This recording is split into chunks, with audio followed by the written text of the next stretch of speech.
Salute to everybody. Salute to everybody. Smash that like button. This right here is going to be a good show. I just want to say that. Smash the like button, y'all. This going to be a great show. Y'all know I've been working. Been out here doing great content. And one thing about me is we still going to give you premium quality, great control content. Giving you A1 content. You name it, we giving it to you. You know what I'm saying? With no question at all. So I want to salute to everybody that's in the building. Make sure y'all smash that like button. Share this live. You know, do what it do. Let's get the people in the attendance. You know.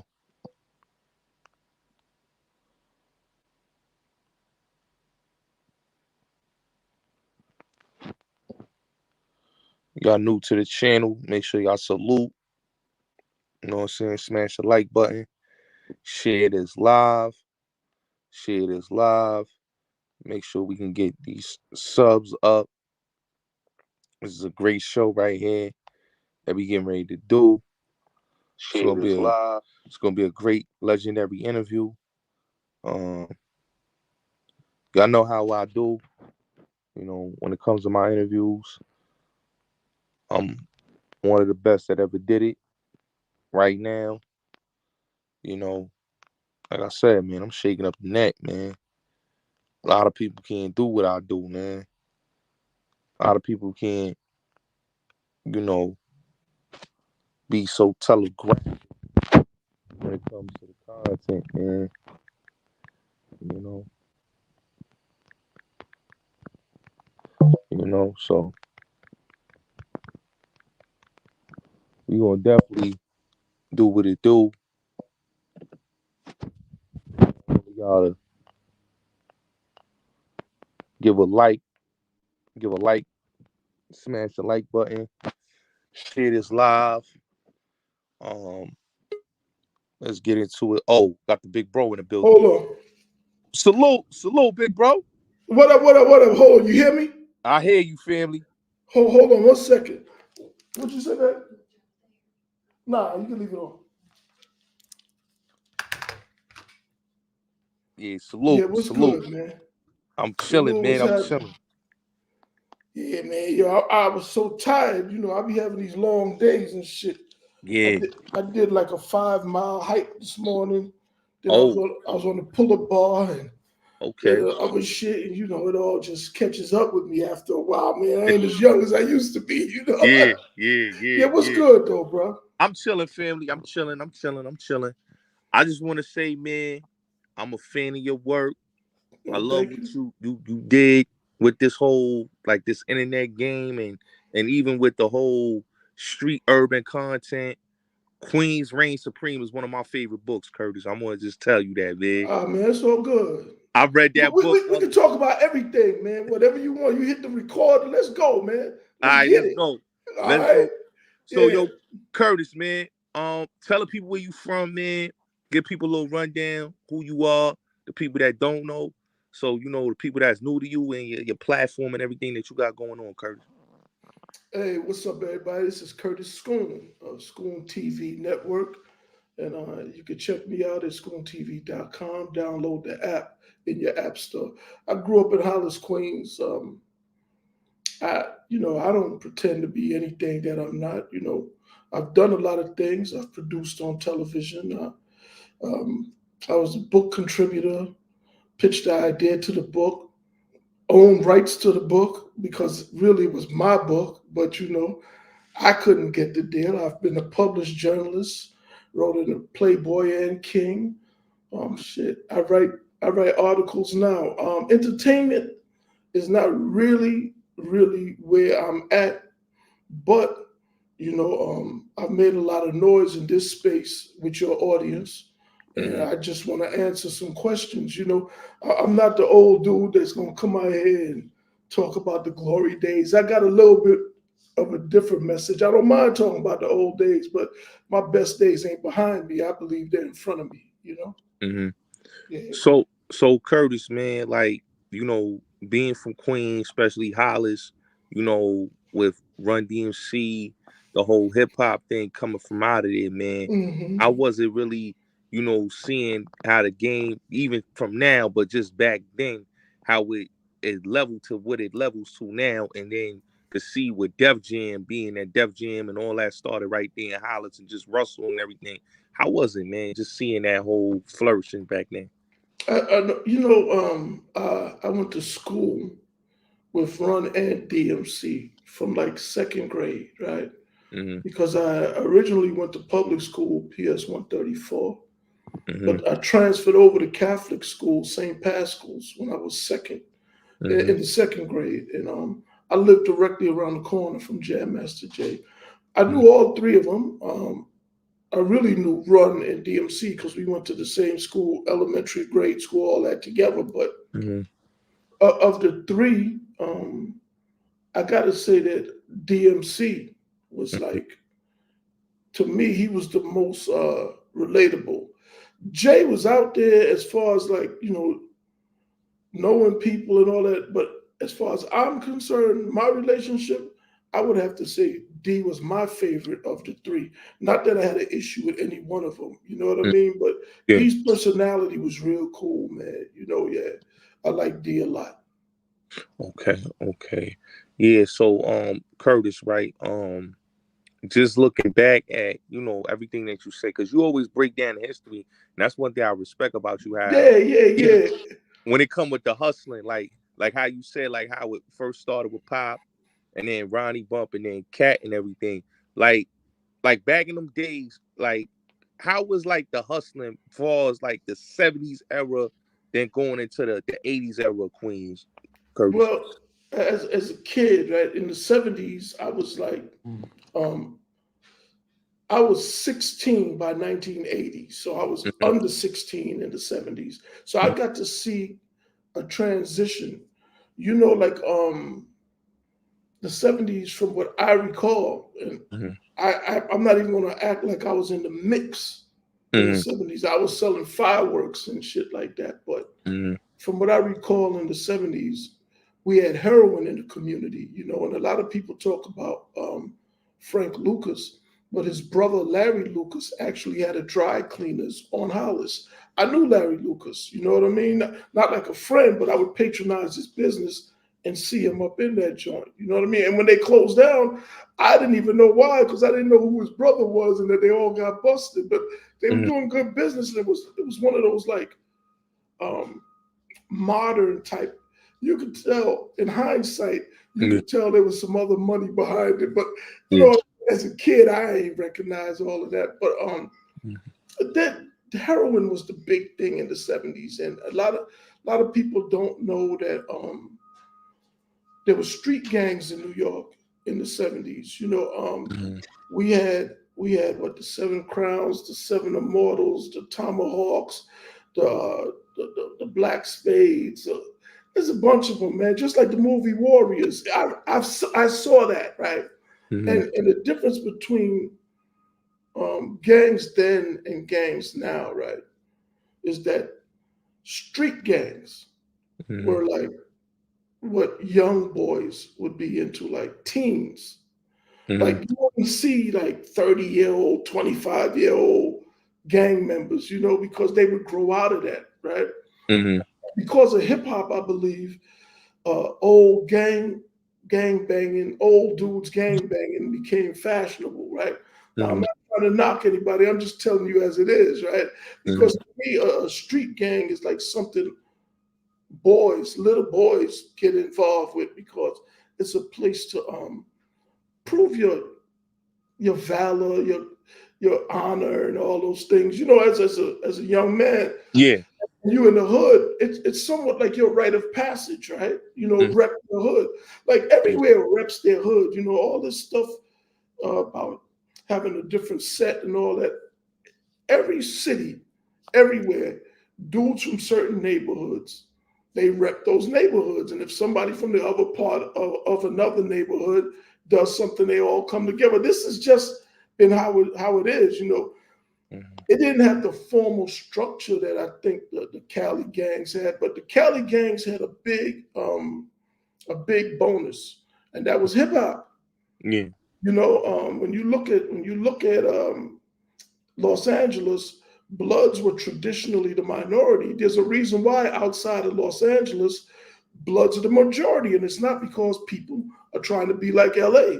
It's because hip hop is setting the tone. And one thing I want to emphasize throughout the interview Mhm. is that the power of entertainment. See, I don't see entertainment as simply for entertaining.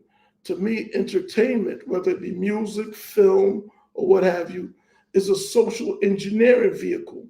So, Mhm. yes, we have to be responsible for what we put out in entertainment because people's minds, a lot of people, not everybody, right? Mhm. Some people who are a little bit more mature, they can differentiate between that's not real, I'm not going that way. But you'd be surprised at the amount of people who don't have a thought unless someone gives them a thought. And the most common way of giving low level thinkers a thought is through music and film and all of that. Even in subtle ways, from the way we dress, the things we say. You have people all over America saying wardy because the New Orleans dudes have different wards and all that. And they were saying woody. You know what I mean? Like the Yeah. music, and that's just a very, very harmless way. But there are Mhm. other things that are being emulated throughout. But yeah, the 70s was about heroin and dudes used to rob people, things like that. Not me. You know, I Mhm. never really, I was a hustler. You know what I mean? Like Yeah. I was not robbing, but Hollis. Mhm. Hollis had a lot of dudes that was into robbing and stuff. So in a Mhm. lot of ways, I benefited from that because I learned early how to navigate that kind of mindset. You Mhm. know, again, I was never a taker, and it's ironic because I've been um I've been charged with armed robbery like maybe 4 times, and I think it has a lot to do with the company around me in the area because that's what the area was known for. Never was I arrested with a weapon or drugs or any of that, nor have I ever been convicted for any of that stuff. But when you grow up around dudes who just take, you know what I mean? Like, yo, there's a profile in the area, you know, real quick on the side, because we could do this for all night, bro. But anyway, Mhm. we used to go to PAL, Foster and Laurie. And at PAL, we talking about kids, right? Mhm. Teenagers, like 14, 15. At Foster and Laurie, they would routinely get groups of us to participate in lineups, right? Mhm. They would say that, you know, they needed people for the lineup because they had a perp or whatever. I started to believe after the fact that they never had a perp. It was their way of documenting us ahead of time, man. Mhm. And we was doing it for $10. Mhm. They would give us $10, and we get them. You know, and when you grow up in the hood, your mindset is, you know, you look up to certain types of dudes. You know, bad dudes, dudes that get in trouble. So you get that energy just for fun, right? For $10, but you don't even realize that your picture is now in a record somewhere. And even though you know you didn't commit the crime, it may not just be used for the crime they said that they needed you for. Case in point, in '85, I was charged with a home invasion in Long Island. And Mhm. I had never even been to that part of Long Island. The furthest in Long Island I had ever been to was Valley Mhm. Stream, because you know Valley Stream was the first mall in the country. A lot of people don't know it's right on the line with Queens and Long Island, right? It just Mhm. started right where Long Island started. I'd never been further than that. And Mhm. they said they picked me out of a picture. I said, where they get my picture from? And the cop said, Rogues Gallery. I didn't. Mhm. I thought Rogues Gallery, and I'm gonna show my age now. I thought Rogues Gallery was just something from like Dick Tracy, you know, the comics. It's crazy. But Yeah. now, Rogues Gallery means they can just show pictures wherever they get it from, the people who've been victimized, and let them pick it out. Yeah, but anyway, to stay on course here, the 70s, that's what it was. Life was simple. Mm-hmm. Nobody wore designer clothes. I remember the pro kids and 69 Converses, the Chuck Taylors, as they call them, right? Those were like the top of the line sneakers. Later on came Adidas, and we already know how Run-DMC put Adidas on the map with my Adidas and all that stuff. But yeah, nobody spent hundreds of dollars, or nowadays it's thousands for sneakers. You know, Yeah. they got a whole cottage industry, sneakerheads or what have you. But Mm-hmm. and that went all the way until about 80, 84, I believe, or 83, whenever Scarface came out. Because right after Scarface, again, the influence of entertainment on, on, on young people. After Scarface came out, then crack came right after. And Scarface had already set the tone, Mm-hmm. at least in New York, for what was to come. There's some old footage of the Supreme team. If you notice, everybody on stage partying had on white suits. They was dressed like Tony Montana. Why do Yeah. you think they had the white suits on? You see, we like to act like we just do things on our own, but we really just a bunch of programmed lab rats until we realize that we're being programmed and resisted. So no, I'm not here to glorify anything. I want to add context to Mm-hmm. help people understand, because we're being influenced by Yeah. certain things. You know, in the 80s, during the crack era, I never seen dudes weren't all tatted up in New York, right? I don't know what was going on in Cali. I believe the Cali dudes, I believe, right? I could be wrong. I Mm-hmm. believe the Cali dudes started getting all those tats because the Mexicans were getting all those tats. So Yeah. that was in their environment, right? But Mm-hmm. then because of rap, you got the rap god Tupac. He, of course, his influence in Cali. I'm sure he Yeah. didn't have them tattoos and all Yeah. that before he went to Cali, right? Yeah. But then he picked that up in California, Mm-hmm. and because of his popularity posthumously Mm-hmm. after he died, because he was way more popular after he died than when he Yeah. was alive, right? Because Yeah. I lived through that era. Mm-hmm. Next thing you see after Tupac, people wanted to be like Pop. Why? Because he had a lot of adulation. Mm-hmm. People loved him for whatever reason, right? Yeah. And then Allen Iverson took it, Mm-hmm. and then he popularized it. So the images we see, and again, I'm not criticizing anybody about anything. Do what you do, but Yeah. try to understand why you do it. Are Mm-hmm. you doing it because you wanted to do it, Yeah. or are you doing it because you just wanted to fit in? Mm-hmm. And really, in a lot of ways, it's to conform, and it's kind of like clout chasing too, right? I'll Yeah. take it back even further, back to the 70s. You saw them hats that Run DMC used to wear. Yeah. The Godfather hats. That's exactly what they were. After the movie The Godfather, Michael Corleone wore those hats, and Yeah. everybody in the street started wearing it. So running them, when they wanted to present the street image, they wanted to look like the cool dudes, the street dudes. That's Yeah. why they had the big chains and the Godfather hats from Mm-hmm. the movie. The Yeah. movie started that, and we do these things all the time. Me personally, Mm-hmm. I did not have any kind of family that was in the street or any of that. For me, the allure came from the soundtrack, not even the movie, the Yeah. soundtrack to the movie Superfly. I Yeah. used to listen to that when I was like 8, 9 years old, man.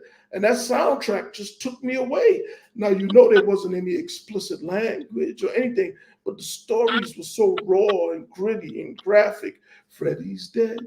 Do-do-do-do-do. You know what I mean? Like, it made you want to, at least it did to me, and I assume that it does it to a lot of other people, because I'm not a simple-minded dude, right? But Yeah. of course, I was 8, 9 years old at the time. Man, it made you feel like, you know, this was a way to distinguish yourself that, you were beating the system, you're taking on the man, as the black exploitation movies Mhm. would say, So it did all of those things. It inspired you to Mhm. do certain things, Yeah. Yeah, but then the 80s was the crack. Yeah. And then like that Jizza interlude, everything changed, Yeah, for Yeah. sure. So let me ask you, because we getting into the '80s, Curtis, like that whole era, coming off of the Pop Freeman, Ronnie Bump era of Queens. This is Preem, this is Fat Cat, this is, Corley and all these guys, the Hollis crew, the Boom Bash crew that was coming out of that whole '80s era. Like, how did it shift it from the '70s era when it was like the grown men to like the '80s era where the young dudes took over things in Queens? Well, to be quite honest, there was structure Mm-hmm. in the street world or underworld or whatever you want to call it, right? Mm. You know, Pop Freeman died in the 80s, and I believe he was in his 90s then when he died. You know what I mean? I Yeah. remember because I went up to the funeral home. His funeral service was on Linden Boulevard, right? I forgot the name. Is it Gilmore's? I can't remember the name of the funeral home, but it's right on Linden, like 190 something, right? In Linden. I don't know if it's still there. Um, those guys, they they were um, they were given the game and brought into the game gradually, right? They Mm-hmm. had mentors in the game. Like if you ever watched the movie Goodfellas, Yeah. they Tommy and what's his name, the other dude, Oh, they Henry Hill. Henry And Hill, yeah, yeah, yeah. Henry, that's right. Tommy and Henry Hill, they had mentors. Jimmy, Yeah. you know, and he teaching them the ropes, what to do when you're arrested and all these things. Mm-hmm. So there was more stability. Mm-hmm. But when crack came, it was like the floodgates were opened, right? Because there was no more vetting process. Mm-hmm. It was a lot of organized confusion, organized chaos. Because kids, if you was just a cool kid, or you could have been a tough kid, right? I don't want to make it seem like there was any punks getting money, although I'm sure there was, right? But they Mm-hmm. was smart. But if you just was a tough kid and you was selling coke or crack, they used to call cocaine girl and heroin boy, right? So Mm-hmm. you see the difference. Most of the people who sold heroin were established drug dealers. It was not for lightweights, but kids, literally kids, would Mm-hmm. sell crack, and it was so abundant too. Like you could go uptown to Washington Heights, and Mm-hmm. you could get crack for $10 and cut it in two and double your money. And a lot of people got into the game. It was just so accessible, man. It was everywhere. You didn't have to have a special plug. Of course, the people who had plugs, they did it a little bigger and better than everyone else. And eventually you would get the eye of someone because it's not called pushing dope for a reason, right? You Yeah. see talent and this person got a knack and you push them. And that's where all the consignment and credit and Yeah. all that shit came in because you want to maximize the potential of somebody you see who's making money, who's ambitious. So they would just push them, push them, push them. And what I realized, because like when I left New York and started heading down south, Mm-hmm. and again, I never ever admit to any criminal activity on record because these interviews and recordings are forever, right? That's Like, fact. so you say certain things, Mm-hmm. and somebody will just play it and use it against you, and you never know when or where, right? Yeah. But what I noticed as a casual observer Mm-hmm. is that crack that was going for $10 in New York was being sold for like $50 Mm-hmm. in the DC area, like right outside DC in Prince George's County. I don't know what it was going for in DC at that time. And I was like, I was like, where the hell do crackheads get $50? Because I had come out of New York and had dropped from 10 to 5. I heard Mm. they was selling even $3 cracks in New York, but I was gone by then, right? And Yeah. I was wondering where they get $50, but I did not know, right? See, things are connected, and I like to analyze everything. Mm-hmm. In DC, the government provided so many jobs to black folks, right? Mm-hmm. And by the way, the same thing in Detroit, not the government, but the auto industry. And Yeah. when you look at the hustlers from the 80s, right? Mm-hmm. All respect to New York, right? I'm from New York, right? But man, them cats out of Detroit and DC, they was getting money. Yeah.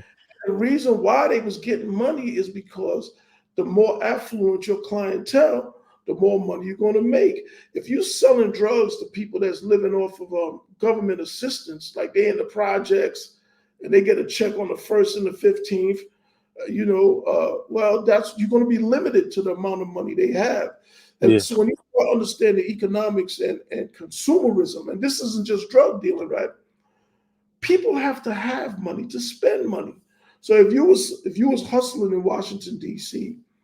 or Detroit, you had access to people who didn't have to wait for the 1st or the 15th to shop with you. But what is the legacy of that?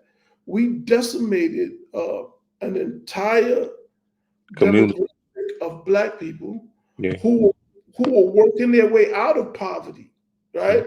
A Mm-hmm. lot of them lost their jobs, their houses, things that they had accumulated, and that's why I'm a little like I don't even understand why anybody would brag about how much drugs they sold. Yeah.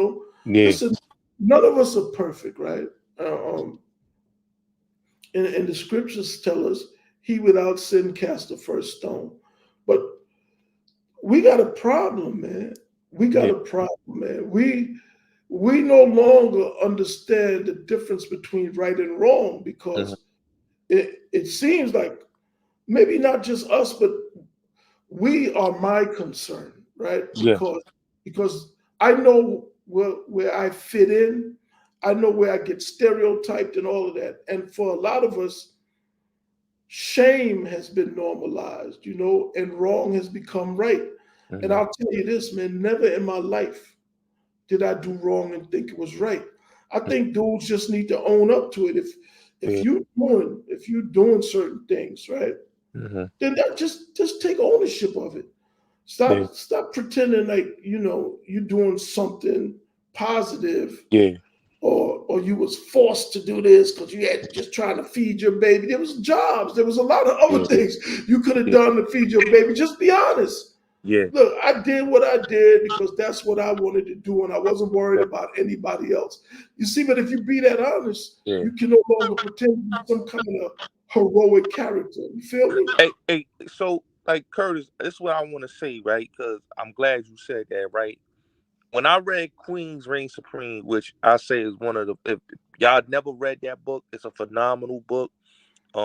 Curtis and Ethan Brown, the way they broke down the Queen's history, going from Pa Freeman to Ronnie Bump to Tommy Mickens to they just broke it down so elegantly, and then they took it to the hip hop.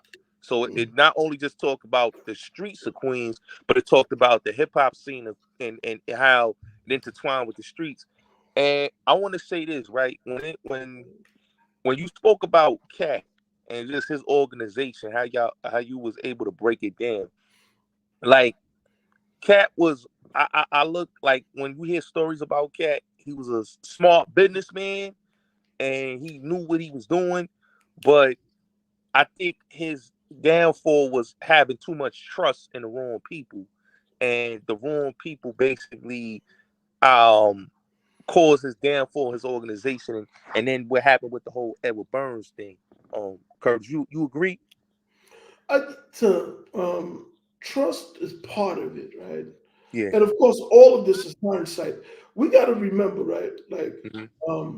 when Cat got arrested in '85, I think he was like 27, right? Hmm. Hmm. And think about that. He's been locked up. 39 years. He got arrested in August. I think the anniversary to when he got arrested just passed. I believe he got arrested like August 7th, somewhere around then, right? Mm-hmm. In 1985.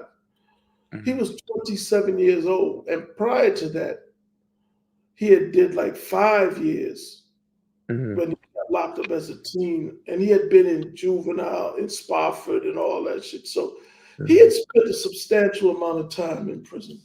And I say all of that to say that he was a very young dude, right? And I don't think that Cat was a hustler first. Mm-hmm.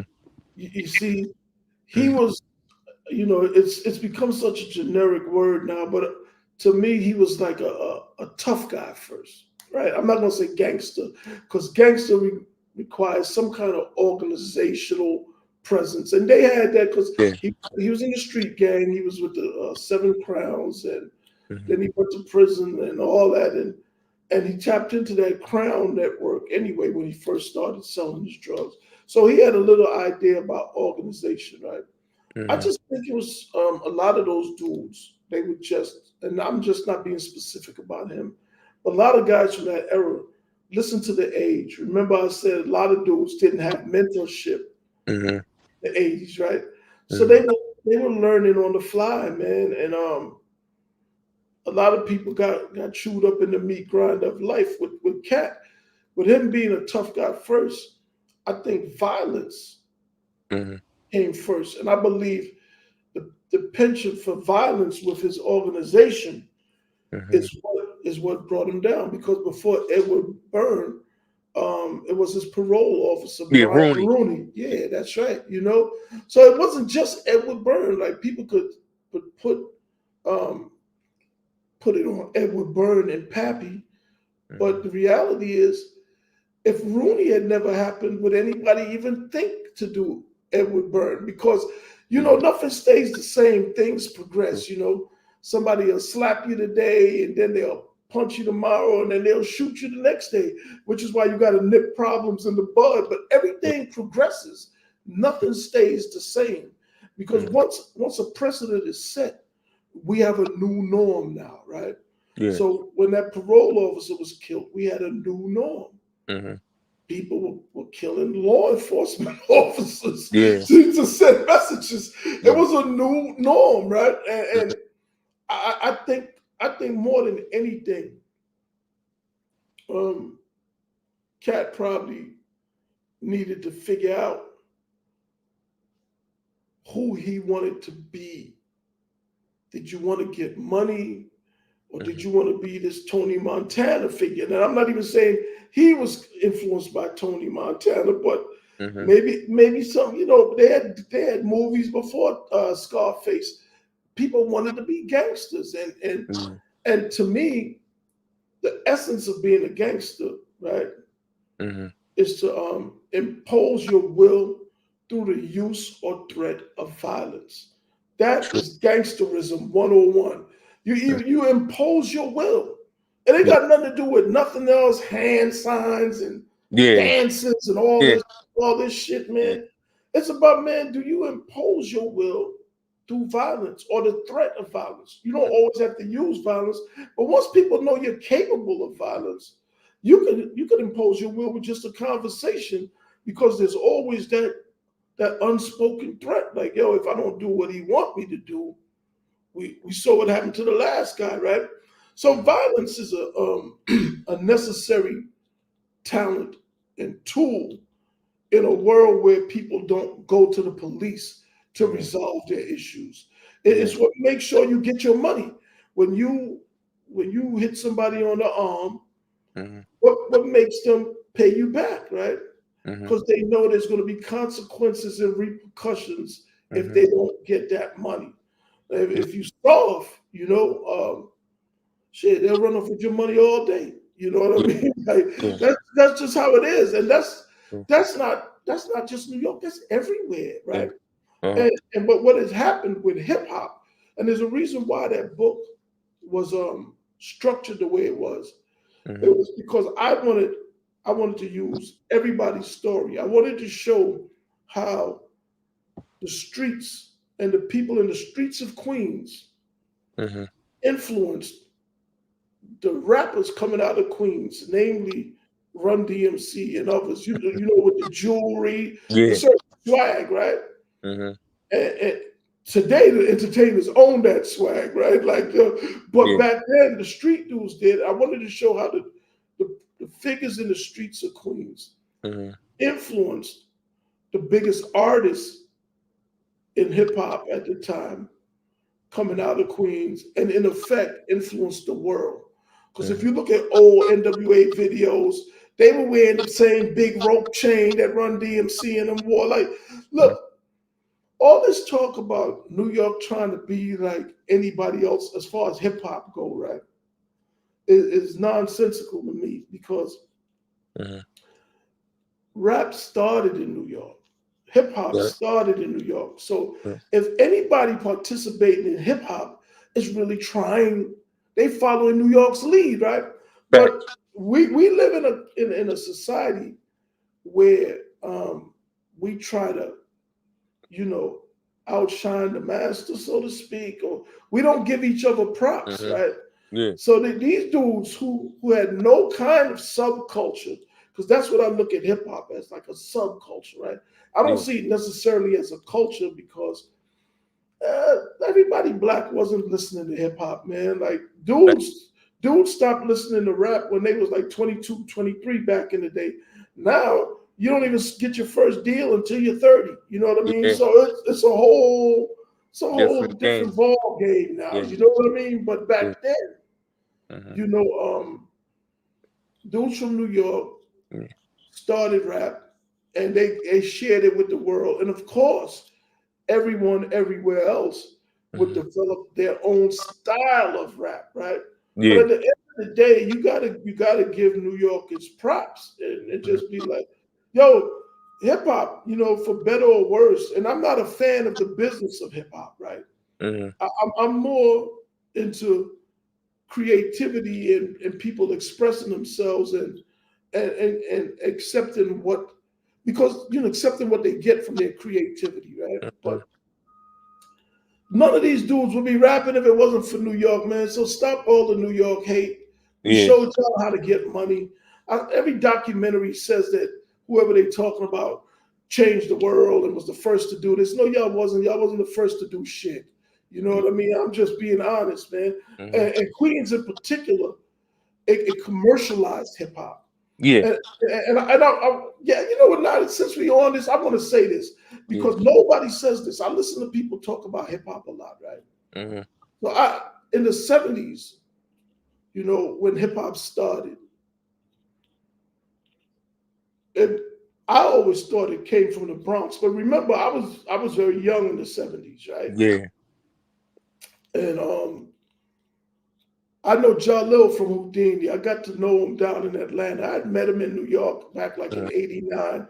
And then he went down to Atlanta because he and Houdini signed with Jermaine Dupri from Mm-hmm. So So Def, you know, and they end up staying out there after that deal ran out. Mm-hmm. But you talk to Jalil, and Jalil will tell you that hip hop really started in Brooklyn.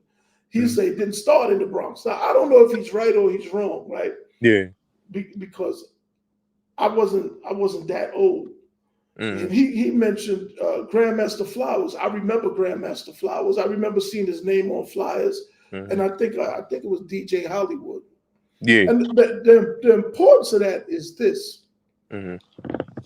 um, the dude Tariq Nasheed just made a documentary about hip hop. How you And feel about that, Curtis? but he's from LA. You don't know shit about hip hop, man. Get the Yeah. fuck out of here. Yeah. This ain't your conversation. And Yeah. and he got a whole cult of people that whatever he says, because again, the human mind is so impressionable, right? Mm-hmm. They just sitting around waiting for somebody to give them a thought, right? Yeah. Whether that be politics or history or anything. Mm-hmm. Because what people really do is they don't apply critical thinking to a damn thing. They just regurgitate information, right? So I want to put some new information out there, right? And Mm-hmm. this is how I saw it. Mm-hmm. Like I said, Jalil says that hip hop really started in Brooklyn, right? Yeah. But the promoted narrative is that it started in the Bronx. I'm from Queens, right? Yeah. I'm not gonna get into that, but I'm gonna tell you how I see hip hop. Mm-hmm. People want to talk about rapping and talk about Blowfly and Dolomite and all these people. Those people were talking over music, rhyming, yes, but they weren't rapping. It Rapping. wasn't Yeah. hip hop. I've Fact. seen videos from the 40s and the 30s with people trying to say this was hip hop. Like hip hop been around and forever. Mm-hmm. From my experience, right, the Mm-hmm. only innovation that hip hop brought to the table was the DJ cutting and scratching. And nowhere else was anybody doing that but New York, right? Facts. And because see, this is why people don't really think, and they got some kind of self-serving narrative. What Mm-hmm. made hip hop unique wasn't rhyming over beats, because that's been going on forever.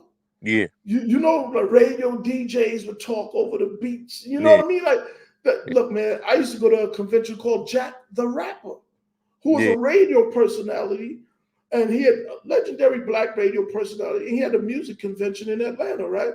So Mm-hmm. a lot of people been rapping, Yeah. but the genre of music started with the DJ. Because if you ever look at the names of the groups, the DJ always had top billing, whether it be Grandmaster Flash and the Furious Five, or Grand Wizard Theodore and the I forgot the Cold Crush Funky. Brothers. Yo, look, man, the name they would put the DJ first, Cool Herc and the Herculoid. When you deal with Theodore and Herc and Flash or Bambada and the Z, you understand what I'm saying? It was Yeah. always the DJ first. Why? Yeah. Because people came out to see the See the DJ. DJ. Yeah. And what did the DJ do that was different? He would mix the beat. Today they got machines that would loop it, but he would mix the breakdown in the beat.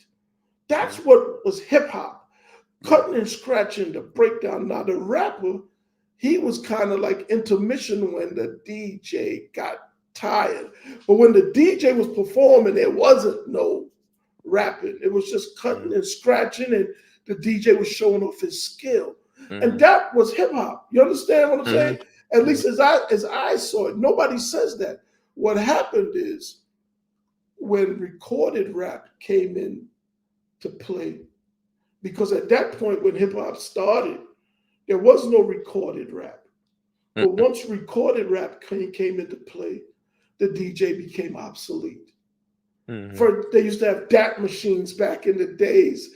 The music would just be coming in and just these dudes walking back and forth, grabbing their crotch and shit Mm-hmm. and reciting rhymes. You feel me? Yeah. Yeah. So what be commercialized rap is one thing, but the origin of rap and hip hop was always the DJ. And furthermore, Mm-hmm. nobody likes to really discuss it. Mm-hmm. So many people get credit for hip hop, right? Because Mm-hmm. there's a saying that victory and success has many fathers, but Mm-hmm. failure is a bastard, right? So Yeah. when shit don't work out, don't nobody take credit for it. But when it work out, here comes everybody. Yo, we did this, we did that, whatever. Mm-hmm. Look, man, once the music became recorded, everything changed, man. Mm-hmm. And the DJs in the beginning, the DJs still had a small role, like Grandmaster D from Houdini. Even the boy Jazzy Jeff that was with Fresh Prince, he was really one of the nastiest DJs on the turntable. Shout out to him, right? Facts. I wasn't a big Will Smith fan, but Jazzy could DJ. I can't take that from him. And that was the essence of it. But the thing that people don't want to admit is that hip hop was really a spin-off of disco. Yeah. They talk about funk and James Brown and all this shit. But the biggest rap hit, Yeah. the first record, well, it wasn't the first recorded, but The first one to go major was Rapper's Delight, and that Yeah. was over a disco track. You feel what I'm saying? Like, yo, it was a Good Times by Chic, and everybody used to mix it. The club in the Bronx was the Disco Fever. Yeah. That was the hot club. It was called the Disco Fever, right? Yeah. If when you started DJing, if you didn't have all the records, the you could go to the downbeats or whatever, and you could buy what's called super disco breaks. It would Yeah. have all the break beats on one joint, so you didn't have to go collect the actual albums, right? It was called super disco breaks. Even the Fat Boys, when they came out, their name was the Disco Three. They weren't the Funk Three, the Soul Three. They were the Disco Three, and this was in the '80s. Disco was the primary influence because the club, disco was dominating in the club around the time that rap was born. Mhm. And to me, rap was just a poor man's way of recreating what was going on in the larger society. Because again, it was kids, right? Mhm. Kids didn't have the means to go to the popping clubs. I mean, the '80s brought about a lot of change because again, the crack put a lot of money in the hands of kids. So all of a sudden, kids started doing way more than they ever did. They started having more money than their parents did. So it Mhm. changed a lot, and it set the bar in a different place. Yeah. Hey Curtis, so I'm glad you said that. So like we in the '80s, the rise of Run DMC.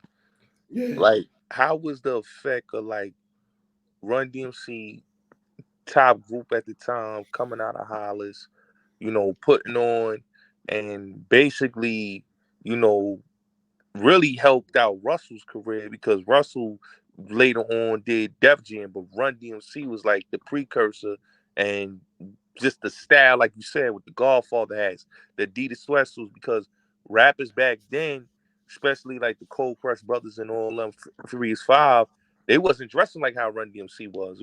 I always hear Melly Mel say, when they started dressing like the Dope Boys, that's what changed the whole hip hop. When we was dressing like funk artists, we was different. We just had costumes. We didn't dress like the dudes we from the streets.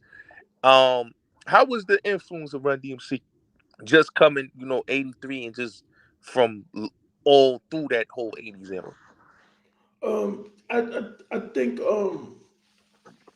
back then, right? And you gotta remember we going back 40 years. Hmm. Back then the streets influenced the artists. And I gotta say something about what you said about Melly Mel. To Hmm. me, Hmm. Bambaataa and Soul Sonic Force, they wanted to be like Parliament. Hmm. But the Furious Five, they look like they wanted to be the Village People to me. You know what I mean? Like, yo, that's just the reality. But Yeah, again, everybody's influenced by someone, right? yeah, yeah. You know, there's Mhm. nothing new under the sun. So when people talk about, you try, who influenced you now as far as Run DMC? I like I said, I known Joe, Mhm. Reverend Run. I've known him since I was like 7 years old. We Mhm. used to walk to school together, right? Because he lived on 25th, I lived on 22nd. So he had to walk past me to go to school, right? The school I think was like on 199th and 113th, right?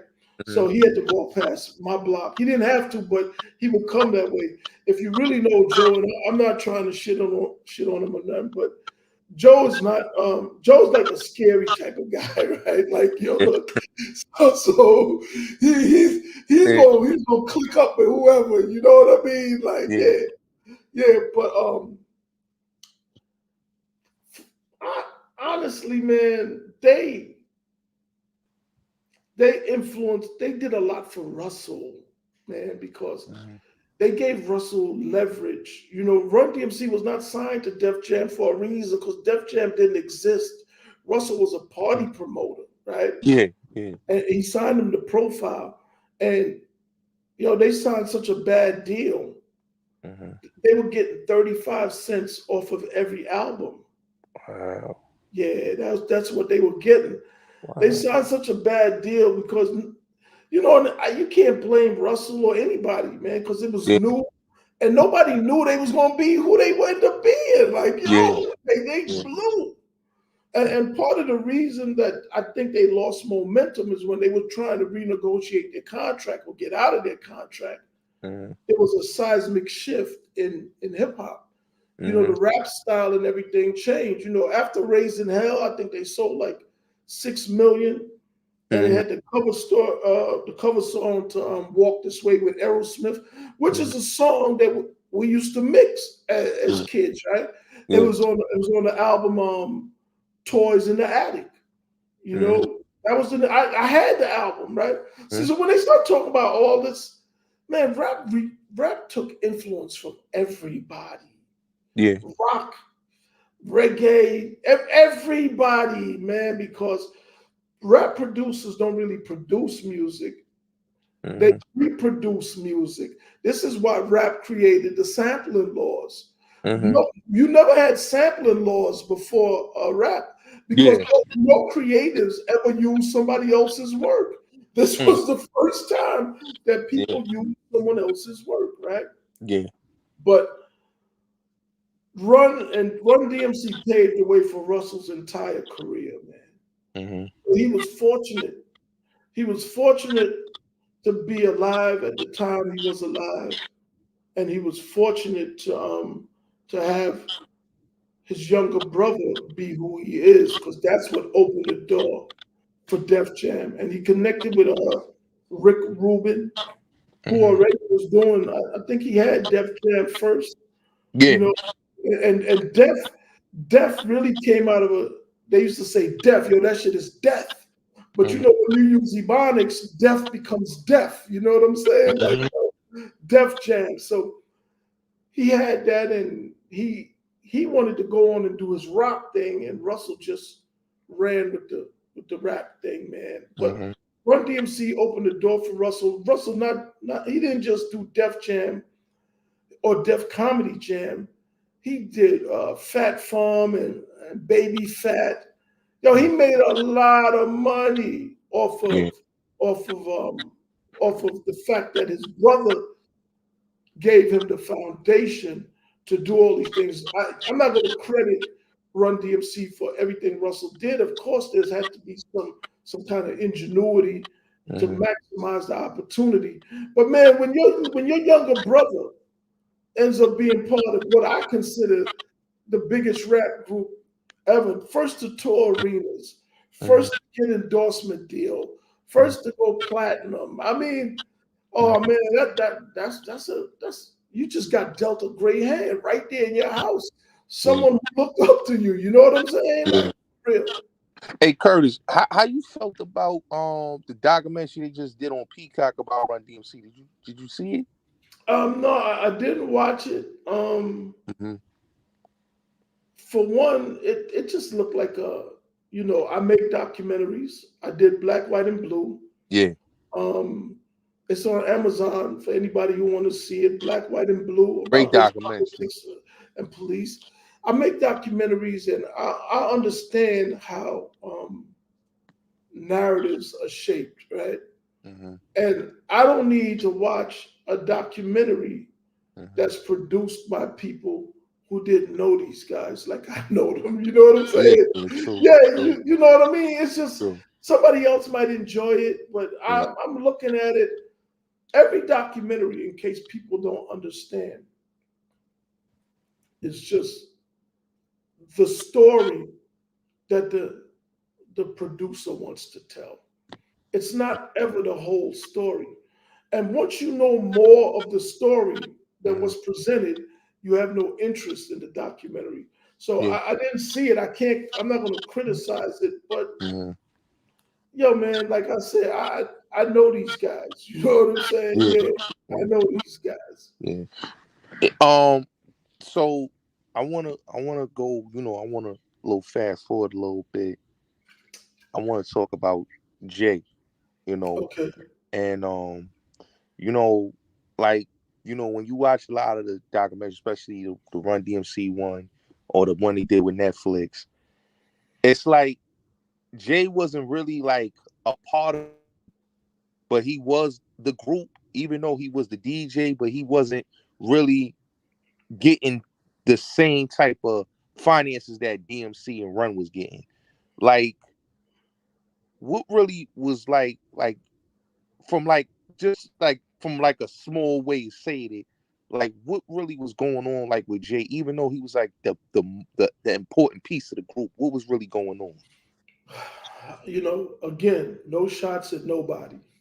But the reality is Run was Run DMC, not J, not D, right? Yeah. Hmm. Run was Run DMC. Hmm. It was Run who turned DMC into a rapper. It was Hmm. Run who chose J to be the DJ for Run DMC.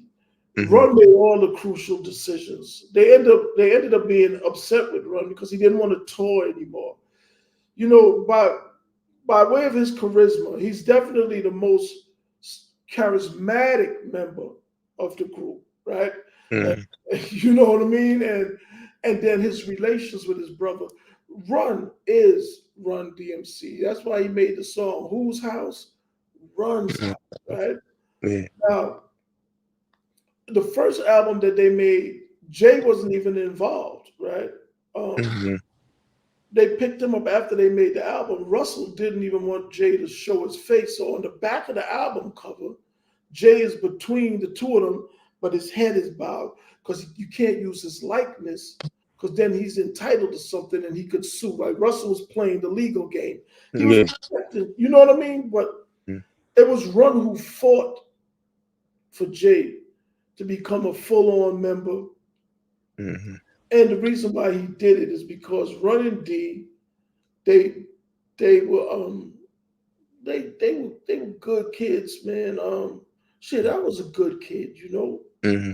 I'm not saying that like to knock anybody at all, because I was a good kid too, Hmm. but at the core, they never really got their feet wet, right? Hmm.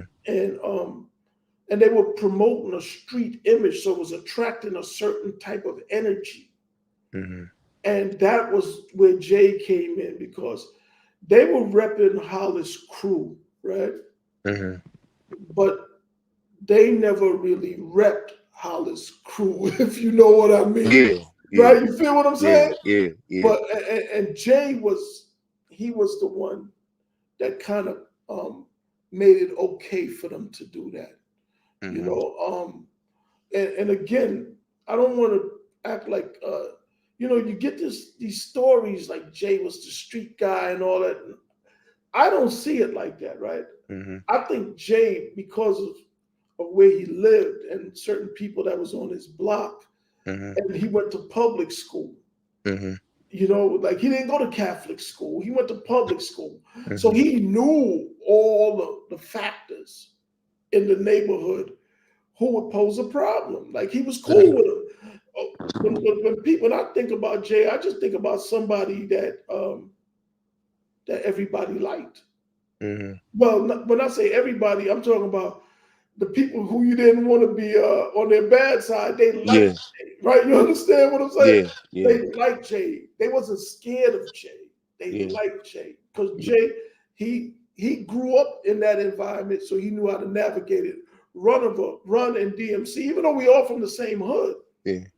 they Run was from down there by 25th Street, and DMC was like from 198th somewhere. But the heart of Hollis was always like 2/3. Yeah. Oh yeah, for sure. And they just didn't have it. Jay was their ambassador, so to speak, Yeah. yeah, for sure. Yeah. And that's how that go. But Run fought for Jay. He Yeah. did. Because I Yeah. suspect, I don't know what his real intentions was, but I'm gonna assume he didn't want to risk losing Jay.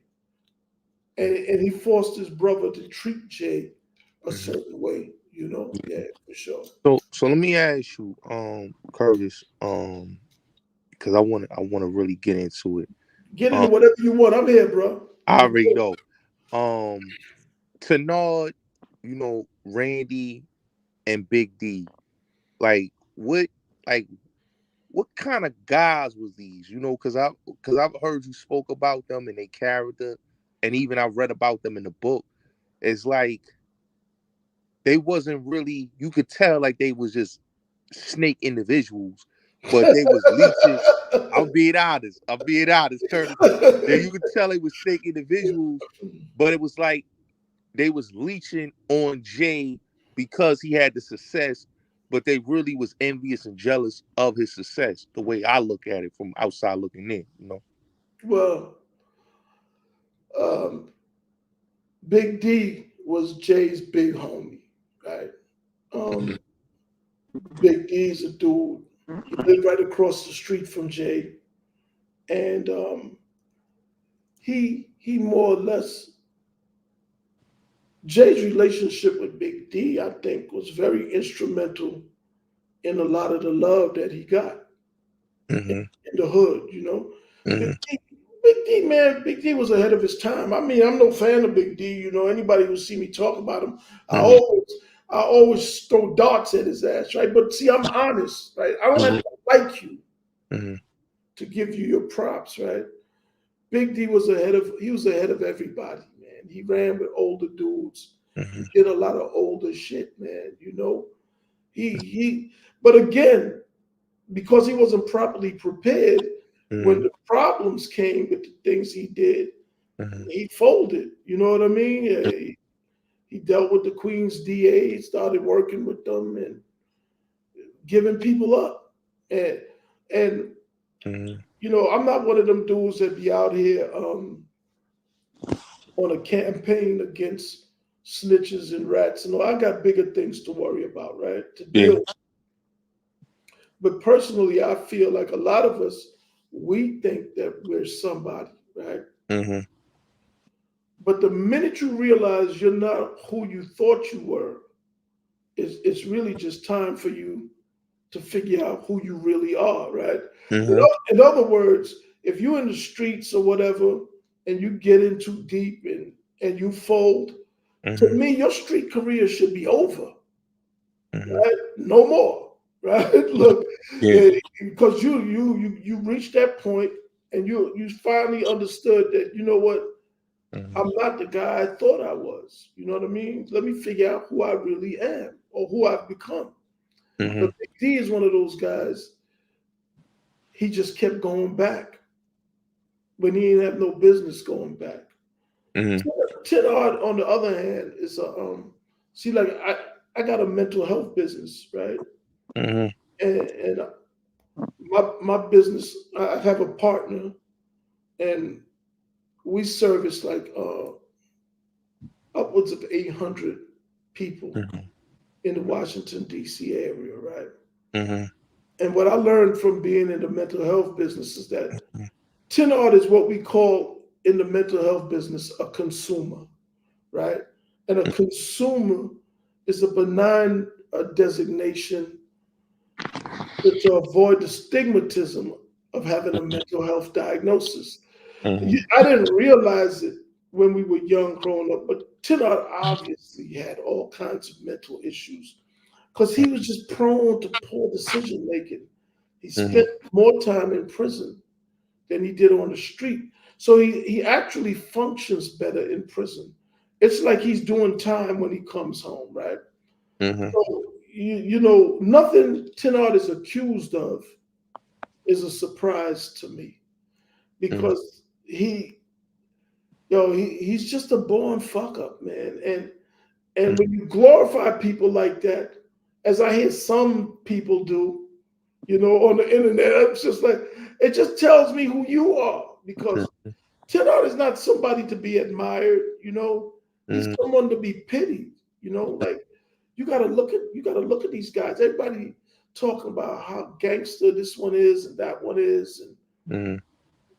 for what? What did they accomplish other than destroying their life so people like us could discuss it on a podcast? You know what I mean? Like Thanks. they didn't really, Yeah. so they're not anybody to be admired.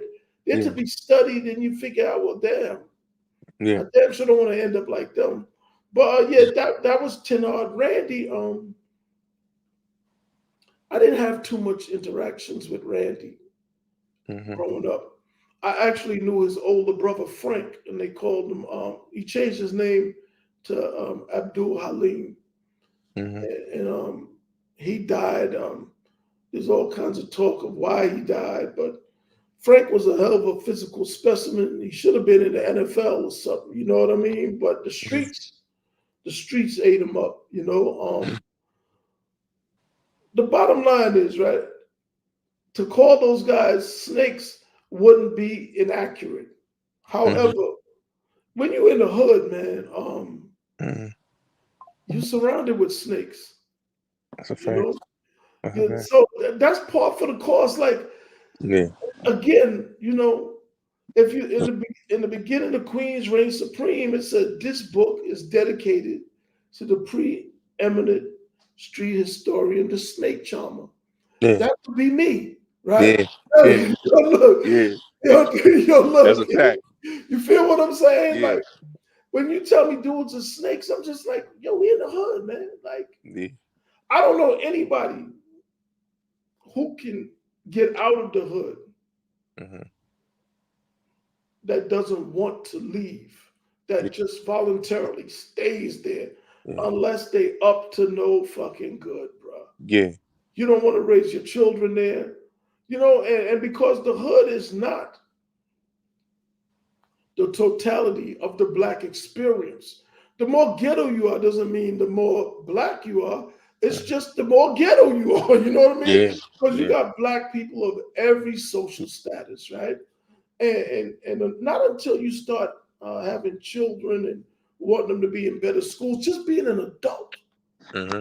do you realize the problems with the dysfunction that is the hood. You know what I mean? Yeah. Ain't no need to complain about it. The challenge is to work your way out of it, you Mhm. know?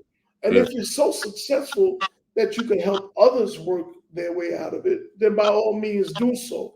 But Yeah. your first obligation and duty is to yourself. That's And, true. and you know what I mean? Yeah. And like when I hear people glorify the hood, I'm just like, what hood y'all came up in, man? Because the Mm-hmm. hood I came up in, I'm not gonna lie, I got some fond memories, but it's not really something I think about all the time. You know what I mean? So anyway, Tenard and Randy and Big D, they were just people in the hood. Jay was in the hood. Jay had relationships with people in the hood. So Yeah. it would be natural for him to know people like that. Yeah. Anybody who spends time in the hood knows people just like them. Yeah. No, that's so true. And like I remember Curtis, I've heard you said this many times, like why you and Jay fell out because you didn't like the circle of people he was surrounding himself. Nah, I didn't. Go And ahead. and like when I watched, even the Netflix joint and even the one that they did in '09, the mic and the turntable, and like everybody was trying to paint you out to be the villain. Even when David Seabrook, when he was on the Netflix joint, they was trying to paint you out to be the villain. Oh, he had beef with Jay, and this is what happened, and we did this, and he was pointing fingers. And I just couldn't understand why they kept blaming you because you were the only one that exposed the whole situation. And From now the beginning. from the beginning. You was the only one because like, and I'm gonna talk about that with the Queen's Reign Supreme because it's a lot of shit in that book that's Yeah. right now is being exposed with certain individuals. But with the whole Jay situation, you was the only one that exposed it. The police knew, everybody knew who was the perpetrators, but everybody was trying to say no, it was you, and that wasn't true. Look, man, first of all, I've known Dave for a long time. I was a little shocked at Dave. I just think that a lot of these dudes, man, they so desperate, and as people get older, the desperation increases because they start realizing, like, oh shit, that dream that I have had, that clothing line or that rap career or whatever they're holding on to, they start realizing that this shit ain't gonna happen and they start panicking. And then morals and scruples go out the window, man. It wasn't that they was blaming me, right? Mm-hmm. But to me, they kept bringing my name up unnecessarily because at that point, I could understand in 2003 Mm-hmm. that people were saying, yo, I think Scoon had something to do with it. But Mm-hmm. by 2009 and 15 and 18, it should have been really clear that I had nothing to do with it. Mm-hmm. Do you know I was never picked up, never questioned any Mm-hmm. of that about the Jam Master Jay case, Mm-hmm. but everybody just kept associating me with it because I was the first suspect person of interest, and the only reason that happened was because Big D called Jordan Sr. Mm-hmm. He gave my name to Leo Cohen and law enforcement, Mm-hmm. and he had a relationship with Leo because he worked under Leo as the VP of Rush Management. Mm-hmm.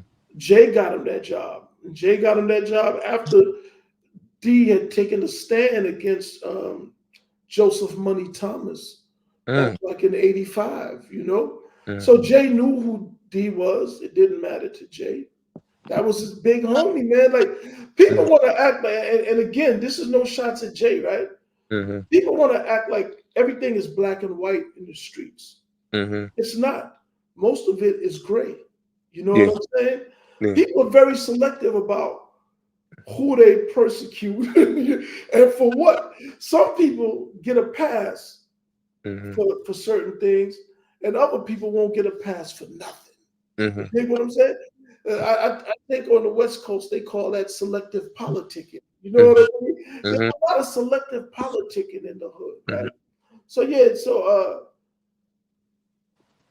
these were just the people that Jay dealt with, man. Like and everybody knows I didn't have nothing to do with it, but because that was the promoted narrative, Mm-hmm. you know, they Mm-hmm. would talk about it because what? Marsha Clark reached out to me. She wanted me to go on camera. They reached out to me for everything. Steve LaBelle reached out to me for 2 turntables and a mic. Mm-hmm. DJ Vlad wanted me to be on Vlad TV 10 years ago. So Mm-hmm. way before that, you know what I mean? I Mm-hmm. turned all of them down, man. Fuck all of them people, man. Fuck Mm-hmm. DJ Vlad, fuck Steve LaBelle, fuck Mm-hmm. Marsha Clark, all of them. Because all they do, right? Mm-hmm. And notice those 3 people I named, they're not black, right? Yep. But there's a certain demographic of people in entertainment that if not for black folks, they wouldn't have any content, Facts. right? Facts. And from as far as I'm concerned, I'm not giving those people my content for free. You Mm-hmm. wanted to interview me, I didn't say, yo, man, it's going to cost you such and such. Nope. Yo, nah, man. But you better believe if one of those people Mm-hmm. wanted to talk to me, they're going to have to pay. They're Facts. going to have to fucking pay, man. Facts. Because they've cornered the market, right? And they don't want to share. They Yeah. have access to networks. They have access to a lot of things. And Mm-hmm. what they want is for us to get on their platforms for Mm-hmm. free Yeah. and enrich them and their families. You Mm-hmm. know, they don't break bread. They No. don't break bread at all. And then they turn around, they smile in your face and they cool and everything. But they understand that if we start doing what they do, then there's no need for them. So they box us out, bro. That's a fact.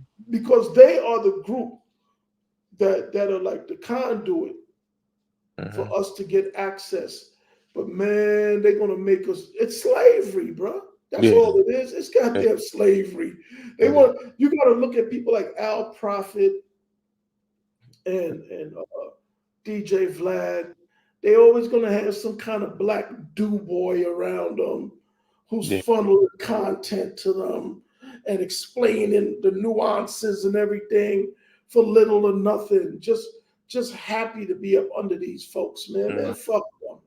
Do Yeah, your own thing, man. Like I yeah, support brothers as long as they not on no bullshit. You know what I yeah. mean? Thanks.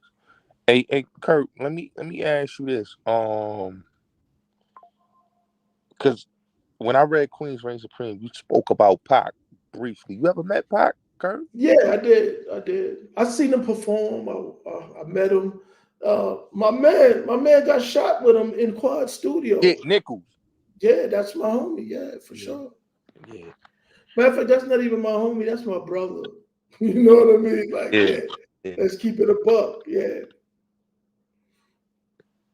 So, like, you know, the whole thing, like, even with Pac, like, because I read, like, because that book, Queen's Reign Supreme, if you want to know anything about New York history or just Queens history, that book is a hidden gem.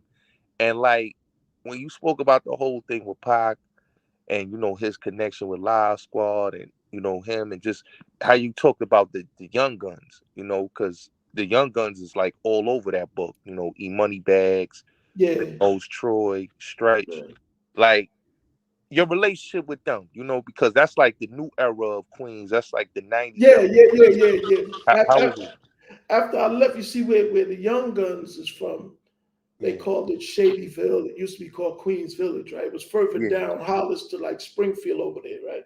mm-hmm, When I left New York, they weren't making any noise. But by the time I came back, mm-hmm, there was a power shift, like But Nichols, he rocked with them dudes, and mm-hmm, I met E Money Bags through Nichols. Nichols had brought E Money Bags down to Baltimore because I was mm-hmm, having a party down there at the Baltimore Grand, mm-hmm, right?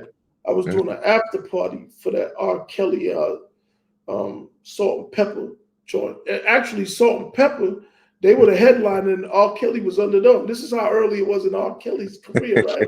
yeah, You know what I mean? But yeah, yeah, yeah, I met Bags down there. He came down there. Couple dudes from New York. I guess you could call them reputables. I just feel a little old to be talking like that. You know what I mean? Because yeah, I'm such on a different phase of life now, different level, right? But mm-hmm, yeah, absolutely, you could call these guys reputables. They came down. Look, man, I was always in the mix, man. And see, I didn't just do my thing in New York. I did it wherever I went, man. Where I'm in Washington D.C. right now. mm-hmm, Wherever I go, I just do what I got to do. But anyway, I met those dudes and the Young Guns, man.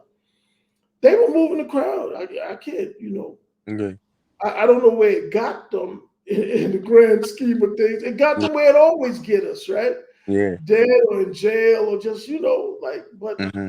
at that period, they was moving the crowd. E Money Bags wanted me to manage him. Oh, Yeah, he did. When he started rapping and he was doing his thing, and they say he was putting pressure on rappers and making them. I don't know if that's true or not, but they might yeah, have been scared of him. yeah. I don't know. You I know, you wasn't. know something, Kurt? Like, Yeah, because when I read the book Queen's Reign yeah. Supreme, right, and like certain of the situations, you hear it now, right, and this is why I say that book was so ahead of its time that now when you hear a lot of interviews, like even Prodigy book, like certain situations you heard was in Queen's Reign Supreme, like the whole thing with, I think it was the situation with Ja's manager, and it was, I think it was E and Troy, and they caught him out there slipping, and they pistol whipped him out there. And that You talking book, about on Broadway? yeah, yeah, I think that's what happened. And they caught him, That and he, that wasn't John's manager. That was somebody else. But yeah, yeah, yeah, no, because when I read the book, that's how the way they worded it. You know what I'm saying? You know, ah, boy, yeah, look, I did that book like 20 years ago, right? Like, yeah, I think it came out in 2005 or yeah, 2006, somewhere around there, yeah, 2005. Yeah, but yeah, man, listen, it's crazy because you there? It looked like you disappeared on me.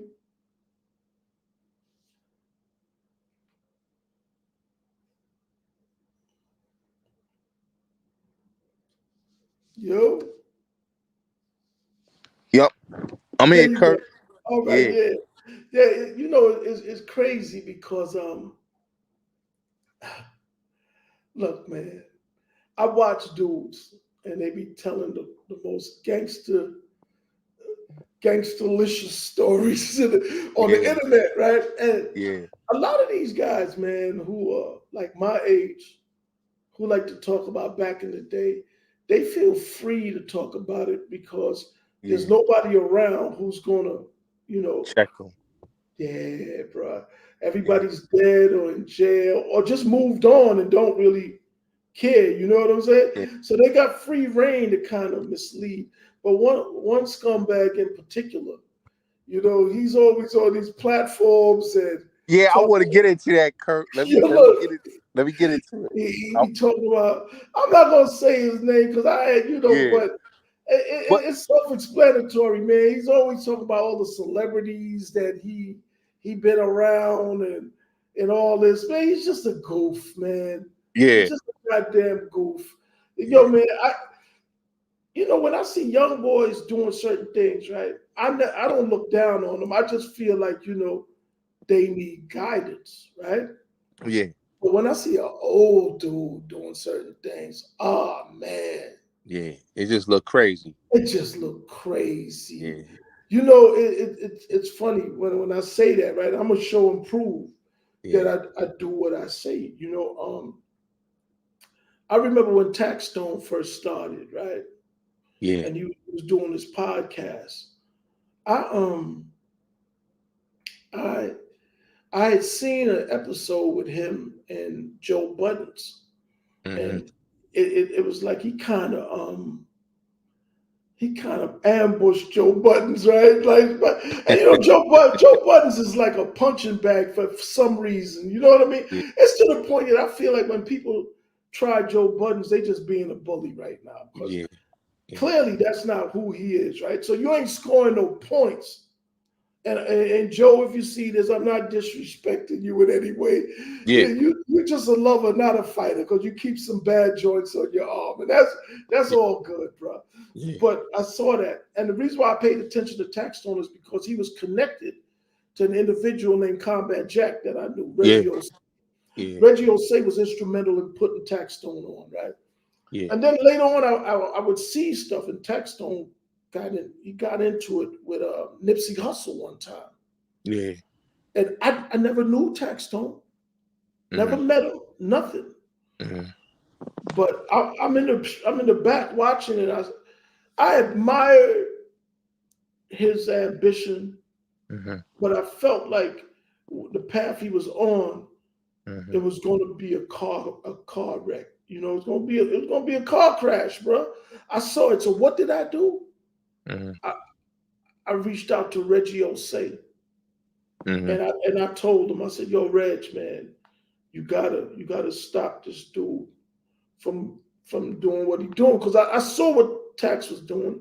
He Mm-hmm. was he was creating spectacle for Mm-hmm.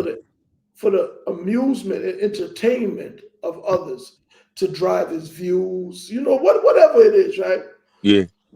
And I get it. Sometimes when you feel like this is my shot, man, I got it. It's all or Gotta nothing. go all out. Yeah, I get it. Yeah. Listen, but I didn't want to see him get hurt. I don't know the man. Yeah.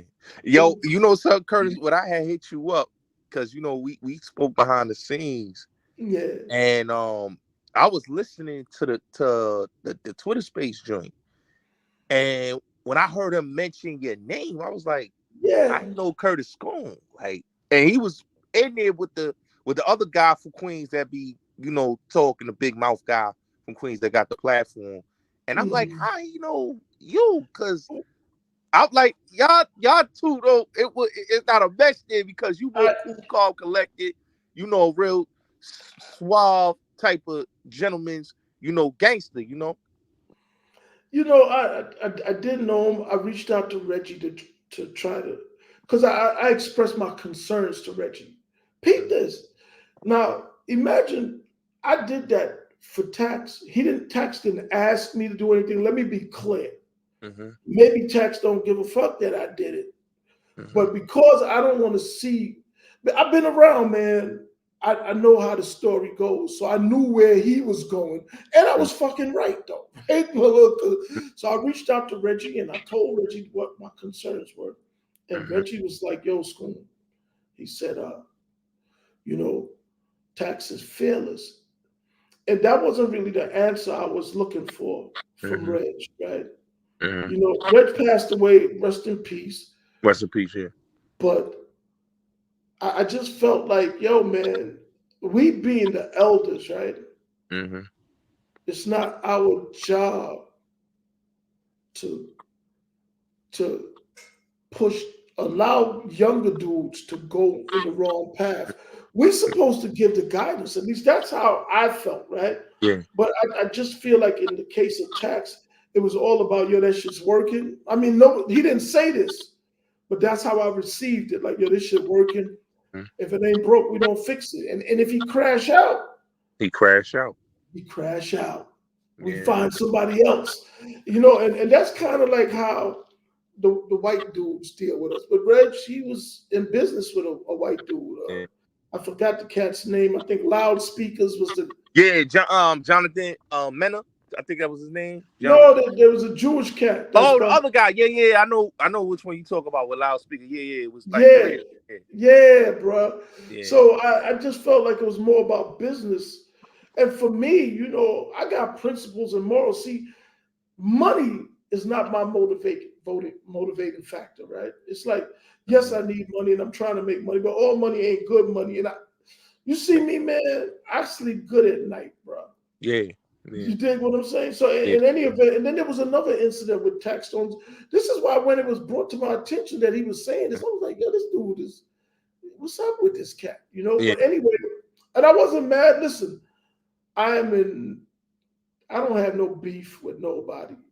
But Yeah. I just show I'm discussing this to show people you never know who's in your corner. You When you. never you Yeah. never know who you could be offended unnecessarily. You dig? For the sake of views on YouTube. Come Back. on, man. We got to be smarter than that, right? Back. Okay. Another time, Taxstone and Casanova came through DC. He used to do a tour. Mhm. Like, you know, again, no shots of these dudes, but I saw them as entertainers Yeah. because that's what they were doing, right? Yep. You know, if I see you working on a building, you're a construction worker. Facts. If I see you on stage, you're a fucking entertainer. That's a fact. I'm not saying that's all you are, or Yeah. you know, but that's the capacity I see you as, right? I've Fact. been introduced. And there was a dude named Salim Mm-hmm. from DC, and you know he was on that scene or whatever, and he was connected with Mena and I think Mena's Spanish, Puerto Rican or something, right? Yeah. Yeah. Yeah, I met him, little short, like kind of fat guy, you know what I mean? But Yeah. um, they Southeast is like, you know, it's just been Yeah. notorious It's the for the jungle out there. Yeah. It's yeah, the jungle. for the longest, right? Yeah. So the dude, you know, he from DC, but he asked me, yo, could I come through to make sure Tax is okay, right? Mm-hmm. Now, check this out. You just said you described my personality. I'm from New York, right? Now, Yeah. why would somebody ask me to come through in DC, in the roughest part of DC, Yeah. to make sure somebody from New York is okay, right? Yeah. And there's a reason for that, right? You know, like what's understood need not be discussed. But Just it. Yeah. I'm not gonna be out here beating my chest like King Kong. But what I told him was, I was like, "Yo, bro, I don't have any influence. I'm not gonna be on the front line for nobody, especially a stranger at this point in my That's a life, right?" fact. That's a fact. So what I did was I contacted a homie of mine from DC. You Mm-hmm. know, I'm not even gonna mention his name, but he he's a dude of my age, but man, you know, he was really what they needed down there, not me, because don't nobody really know me. I'm not like, you understand what I'm saying? Yeah. So Yeah. I contacted him, I told him the scenario, and he came through. And we just went down there, just me and him, Mm-hmm. and we were just there to diffuse any potential problem that Tax may have. Mm-hmm. Again, I never met Tax. Mm-hmm. I met him that night because Salim introduced him to me, but I, I didn't know the dude, man. And Yeah. I was looking out for his well being on two occasions. So when I heard what he was saying, Yeah. I was like, he said I'm a weirdo or some shit like that. That write think pieces. No, I'm a thoughtful individual. I Facts. discuss everything. I show my range, right? Yeah. You could go on schoontv.com. I write articles about geopolitics and all of that stuff. No, Facts. I actually do things. I Mm-hmm. know more than how much coke BMF sold. And that's not my shit. You know Yeah. what I mean? I don't give a fuck about BMF. You know what I mean? Yeah. Like, Yeah. a lot of people do, but that doesn't Yeah. pique my interest. I've Yeah. expanded way beyond that. And it may seem weird to some people Yeah. who are very limited. You know what I Yeah. mean? Like, yo, Yeah. I get it. But I Mm-hmm. just found it odd that it came from him Mm-hmm. and he didn't even know that on two occasions Mm-hmm. I looked out for his well-being. Yeah. The other cat, he said something about, yo, what's wrong with that old dude? Ain't nothing wrong with me, champ. Yeah. I'm real good, man. I'm real good. I'm in a real good space. I Mm-hmm. wake up every day and face the world with my balls and my wits and Yeah. go home a winner at night. And I've been doing it for That's decades. a fact. And I do it wherever I go. You understand what I'm Yeah. saying? Like, Yeah. yo, there's nothing wrong with me. You just don't understand what Yeah. it takes to get where I am. Yeah. And rather than critiquing me, well, yo, man, I'm open, man. Holler at me. I love to help younger dudes, man. You That's know a what I fact. mean? Yeah, that's my thing. I see dudes trying to do their thing, man. I don't expect people to be like me, do what I do, or have my standards. But if you're trying to do something and I feel like it's positive, I Yeah. don't even want nothing out of it, man. I Fact. just that's real giving back. You feel me? Fact. Yeah. Hey, yes. So like this the thing. Like I want to say, back to Queens Reign Supreme because I'm when I watch a lot of these documentaries, I'm like, they taking a lot of things out the book. You know what I'm saying? Because I just saw the Supreme Team documentary, and then that right there caused a lot of controversy. Because you know certain someone got caught in some in the hands of the cookie jar, and Preem. Because I want to ask you because I didn't get to speak about Preem. Like in your book, Preem, I think got like the longest because in the beginning of the chapter, it starts from the 80s all the way to the 2000s. What you think like was like from everybody else? What was different about Preem, Kurt, that from like everybody else? Uh, I did the Supreme Team episode of American Gangster.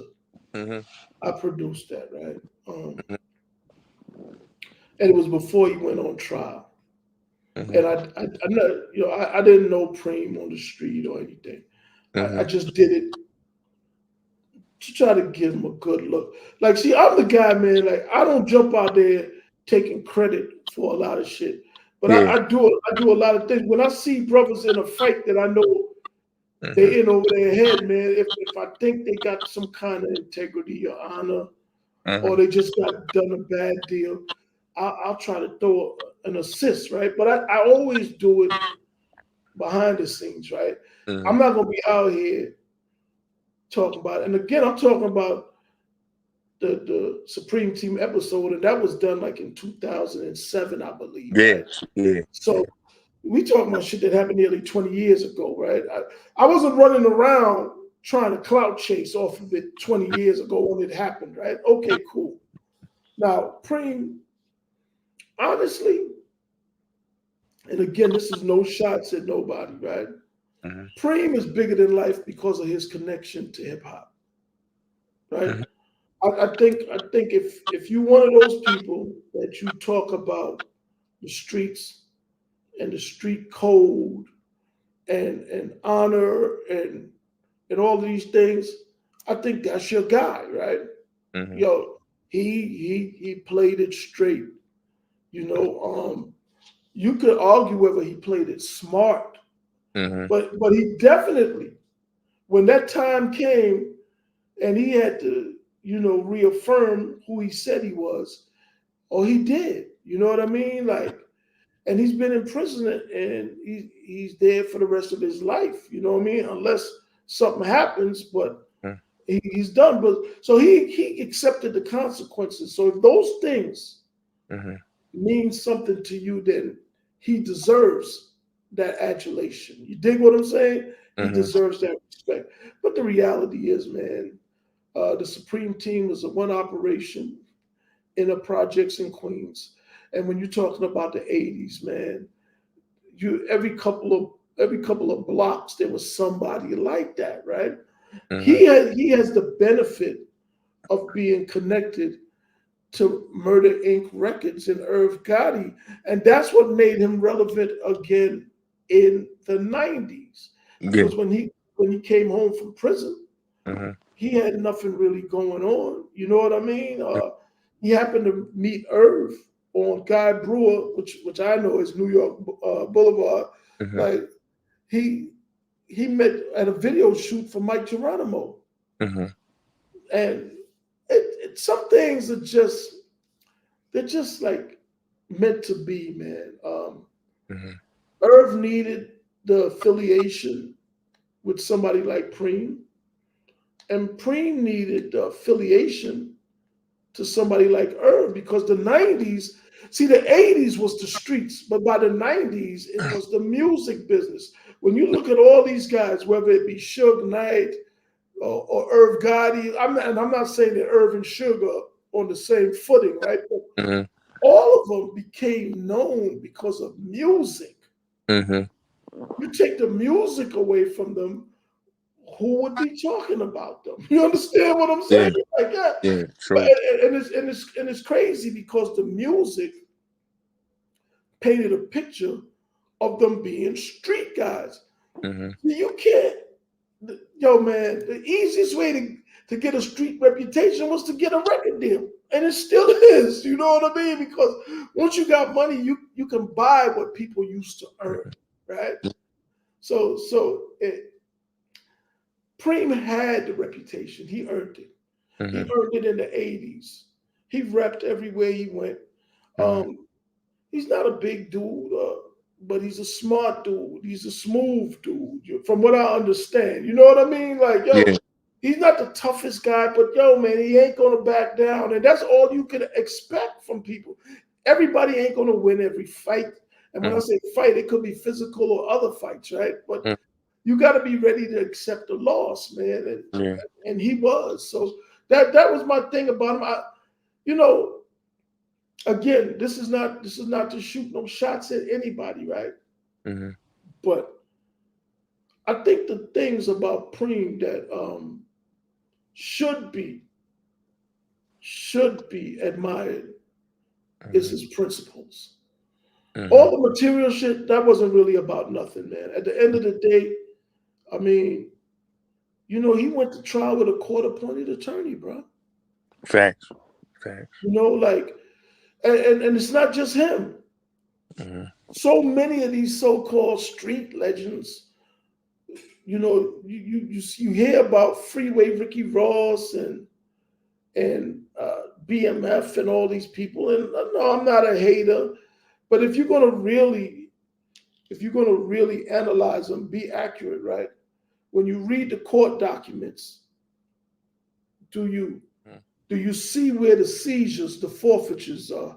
Where's all the money? Even the Frank Lucas story, American Gangster, they say he made $200 million in the 70s.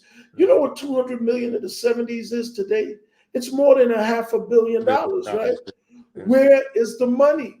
What happens is the police promote these people Mm-hmm.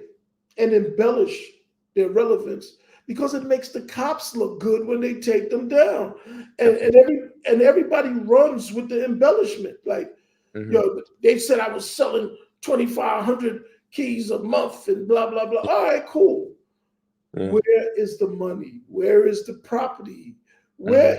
Where did it all go? Yeah. You dig what I'm saying? Like, That's true. where did it all go, man? How Hey, come you didn't even have money for your lawyers? that's true. That's true. Hey, so like this is another thing, Kirk, because when I read the book, right, and it ends on the reign of 50 Cent, right?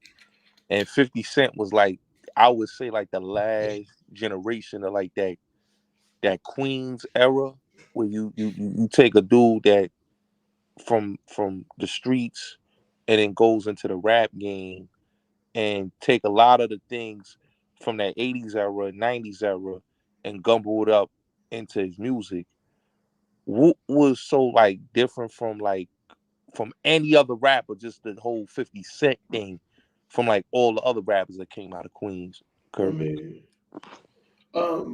first of all, I just want to say, yo, shout out to Fifth. You know, I sued 50, Yeah, but none of this shit is personal with me, right? yeah. None of it. And if it's personal with them, who gives a fuck? But it ain't personal with me, right? Mm-hmm, Um, I think 50, he, from what I see, he entered the rap game and he was somebody that really wanted to make it and he was willing to do anything to get there. I think the title of his first album on Aftermath, Get Rich or Die Trying, came from a very personal place with him, you mm-hmm, know? And he's obviously a smart guy, you dig? Because he understands how to manipulate his position, his leverage. And the craziest thing that happens to a lot of people, right, is you come up in the hood mm-hmm, and you've realized that people that you looked up to, mm-hmm, they wasn't really that big of a deal. mm-hmm, But then you start losing respect for him because 50's success has exposed him to mm-hmm, what real money, real power, real everything looks like.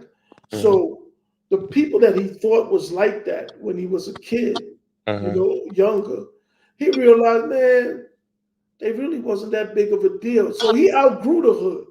mm-hmm, And the fact that he outgrew the hood, he was able to come back to the hood mm-hmm, and run circles around dudes. You know what I mean? Yeah. mm-hmm. And he did, man. Look, man, he's getting his money. He's doing his thing.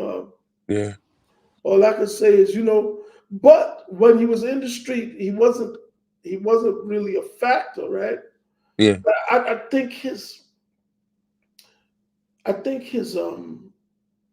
natural intelligence and his willingness to put mm-hmm, it on the line propelled him to where he really wanted to be.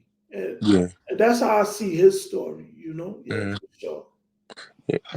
Um, this right here to go back to Jay again. Like, how did you feel, Curtis? Like the see that now that everybody got it right when the conviction, when not only just the conviction, but when the indictment came down and they got the guys, and when you wrote the article in Playboy and even in the book and details, and even the hip hop cop Derek Parker all said the same thing that you said, that these guys was the ones that did it, and they try to lie the whole time to make it seem like they was innocent.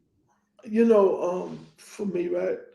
So I don't understand what happened with that case Mm-hmm, because a man gets killed in a studio, and I think there's 5 or 6 people in there, right? None of them get charged, and all of them say they didn't see nothing. mm-hmm. I've never seen anything like that.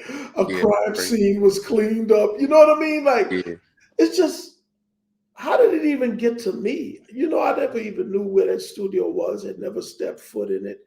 Like, I wasn't keeping tabs on Jay, right? So, yeah, I there's a lot of unanswered questions for me. I do believe Randy Allen gave Big D my name, and Big D gave my name to law enforcement in Leo Cohen, and Mhm. and ironically, at the time, you know, the first name that people were really saying in the industry was Mhm. Supreme. Yeah, yeah. That was the first name that It popped didn't up it, in there. it didn't make the newspapers, Yeah, but it was but on the street. You, it was on the street. They were saying yeah. Supreme, right? And see, this is why I believe Leo was out there crying that night because Supreme was very much associated with Murder Inc. Mhm. And Murder Inc. was under Def Jam, which Leo ran, Yeah. and Def Jam was under Universal Music, and Right. Universal Music is under Vivendi, a French Yeah. company, right? Yeah. And Edgar Bronfman, who owned a significant share of Universal Music, was in the process of selling his percentage to Vivendi, Mhm. and he would take his money and go get Atlantic Records, and Leo was going with him. Leo ended up being his right hand man.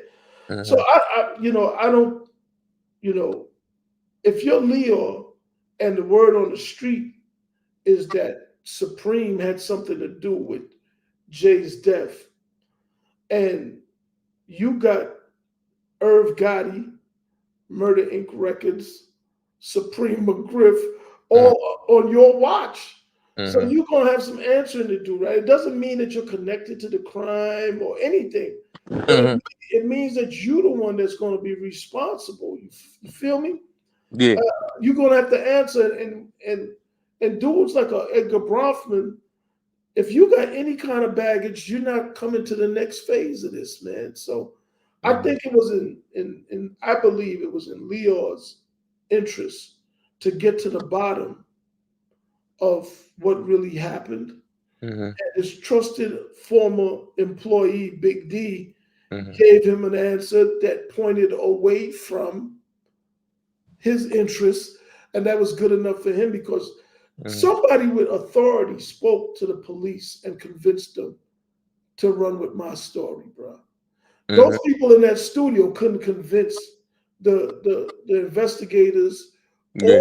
or the media Yeah. to focus on me, somebody who allegedly was involved with some kind of deal with Mhm. Jay 8 years or 10 years prior, however long they said it was. Like what that got to do with 2002? And the irony is, and I'm gonna drop a bomb for you. The Mhm. irony is that in 2002, August of 2002, Mhm. someone gave Jay 10 kilos, right? Oh. Yeah, someone gave Jay 10 kilos in August of 2002. Mm. So they trying to say that his death happened, at least this was the story they were pushing, Mhm. that an alleged 2 kilo deal that went bad from Mhm. 8 to 10 years earlier Mhm. was the reason why he died in 2002. Mhm. But the 10 kilo deal that went bad in August of 2002 didn't have nothing to do with it. It doesn't make sense. Yeah. Yeah. So there was some redirection there, right? Yeah. Now, who was the person that gave Jay the 10 kilos, right? Yeah. Uh, They there, kept saying uncle. That's what they kept saying. right. Uncle. They kept saying Uncle uncle, from but Midwest. he was from the Midwest, but his name ain't Uncle, right? Yeah. You dig what I'm saying? Like, Yeah. and why were they protecting this individual? Yeah. Because I mean, your cops, they want the biggest trophy Yeah. on the mantle, right? Yeah. You know, they're not going after a guy with some two. This is a guy that's moving heavyweight. He gave Jay 10 kilos. Facts. And the only reason I know about it is because Tenard told a writer from Playboy about it when he did the story Who Killed Jam Master Jay, Frank Owen. Mhm. And I would have never known because I wasn't involved with these people. Mhm. But when Big D told the police and whoever it was me, he actually said it was me and Tenard. So what it looks like is Mhm. that because Tenard and his son got convicted, it Mhm. looked like he took his son out of the mix Mhm. and put put me in there with Tenard. Mhm. But, but what Tenard did was Tenard turned around and implicated Big D and Little D, Mhm. right? Mhm. So that kind of like what that cleared me from the Mhm. beginning. Mhm. Tenard went on the record, made a deal with the Queen's DA office, and he got like 7 years Mhm. for several armed robberies. Mhm. And he was like a persistent felon. He had like 4 felonies Yeah. already. They could have put him away for life. So here's the peculiar thing, right? Mhm. Tenor makes a deal. They give him a sweetheart deal. He had Mhm. been implicated in a murder. He turns around and implicates two other individuals. Yo, if the information is solid, you pick up the other individuals. Mhm. If the information is not, you don't give Tenard a deal, right? But he Mhm. got the deal. What happened was the feds went and picked Tenard up right before he got released. And that's why he never got out. They Mhm. charged him under federal guidelines Mhm. because of all the felonies and he's just been all around fuck up all his life. So it's easy to find things to charge him on and put him on ice. And that's what they did, right? So now I started understanding why Big D was running with my name because I was like, yo, why is he pushing my name? But if your son is the one who did it, right, then you got a reason to try to get him up out of there. And that's what it looks like happened. But we'll see. We're waiting to see what they get sentenced to. Yo, man, I still can't believe. Mhm. It's just so hard to believe that these individuals went to that studio Mhm. and and did that and thinking they was going to get away with it. What was they thinking?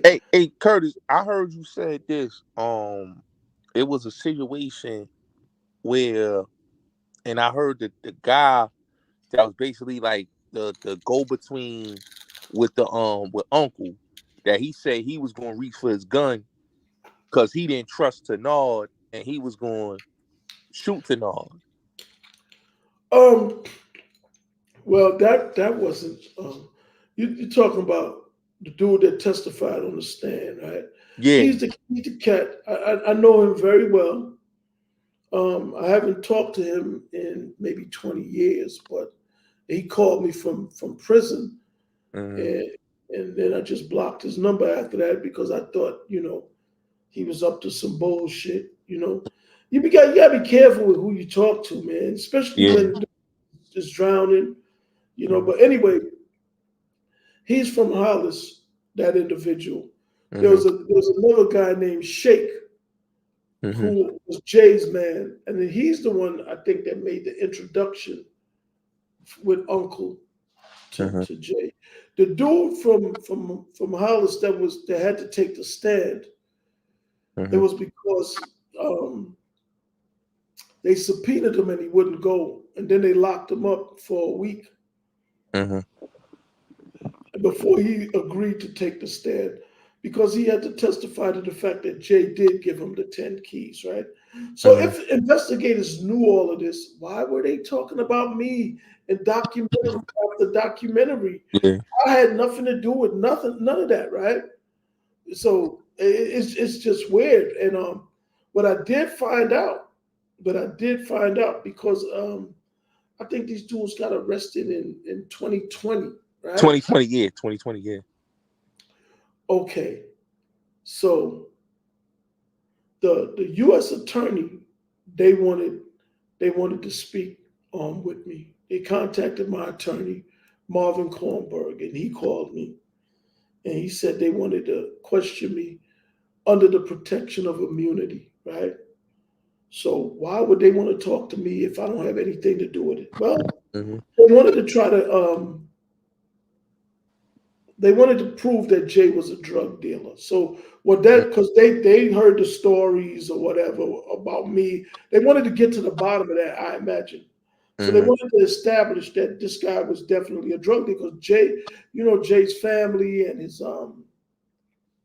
fans and all that, they don't want to admit that, right? That he Mm-hmm. was selling drugs because Mm-hmm. it hurts the brand, right? Mm-hmm. Okay. So and by the way, I don't know what Jay was doing because he wasn't doing it with me. Mm-hmm. But we just speaking on what came out in the court, right? Mm-hmm. So Jay, they offered me immunity, but I told the lawyer, I said, look, man, I said, do I have to go? He said, no. I said, well, then I'm not going, Mm-hmm. right? Mm-hmm. And I said, and let them know that if they subpoena me, I'm going to plead the fifth to everything. And it wasn't that I was going to plead the fifth because I knew anything or because I did anything. I was going to plead the fifth because I refused to help them with their case. I refused. And part of the reason why I refused is because one, I had nothing to do with it, but two, they knew that I had nothing to do with it and let my reputation and everything just get dragged through the mud Mm-hmm. for 18 years, bro. Mm-hmm. For documentary after documentary. Yeah. Yo, what they did to me was just Yeah, horrible. they every documentary I watched, they were just Yo, slandering you the whole look, time. so I didn't feel obligated to help a fucking soul, man. You know, and even to this day, man, nobody ever came out and apologized. Yeah. Uh, I don't matter. I'm not a fucking celebrity. We only care about what happens to them, right? Mm-hmm. But yeah, so but guess what? The US attorney, Mm-hmm. they wanted to talk to someone else. Mm-hmm. And from my understanding, the person they wanted to talk to was Southwest T out of Detroit, Yeah. Yeah. right? Yeah. They Yeah. they I thought he was going to be on the stand because I was wondering if he was the individual that gave Jay the 10 kilos because The he's from uncle. the Midwest. You Yeah. know what I mean? Like, yeah. Yeah. But and he did go see the U.S. attorney, Mm-hmm. but he never appeared on the stand. Mm-hmm. So you could take from that what you want, right? Mm-hmm. But all I'm going to tell everybody is, yo, man, when it comes to committing crimes, especially in this day and age, there Mm-hmm. is nothing Mm-hmm. these people don't know about. Of course. Of course. The technology, they have things at their disposal that they won't make Yeah. you aware of, right? Yeah. So if you think you're beating the system, you're not. And that's why I don't like older dudes getting out here talking all this this hustle hard shit, like, because Yeah. really sending people into a trap. Yeah. It's a trap, bro. Yeah. They calling it the right shit. Yeah. It's a trap. And nobody, you can't make that kind of money. But let's take it from the top. Forget about the black dudes, right? Yeah. From Pablo Escobar to El Chapo to all of them, they Mm-hmm. got some kind of relations with government officials. Officials, yeah, that's a fact. They all do, right? Yeah. And when you have a relationship with the government, what's the difference between having a relationship with government officials and having a relationship with the police? There really is none because the government official is going to relay whatever you tell them to law enforcement to point them in direction. In order for some people to get away with doing crime, some people have to get caught because that's the way the system is set up, right? Because it can never be seen that nothing is being done. So people have to lose in order for some people to win.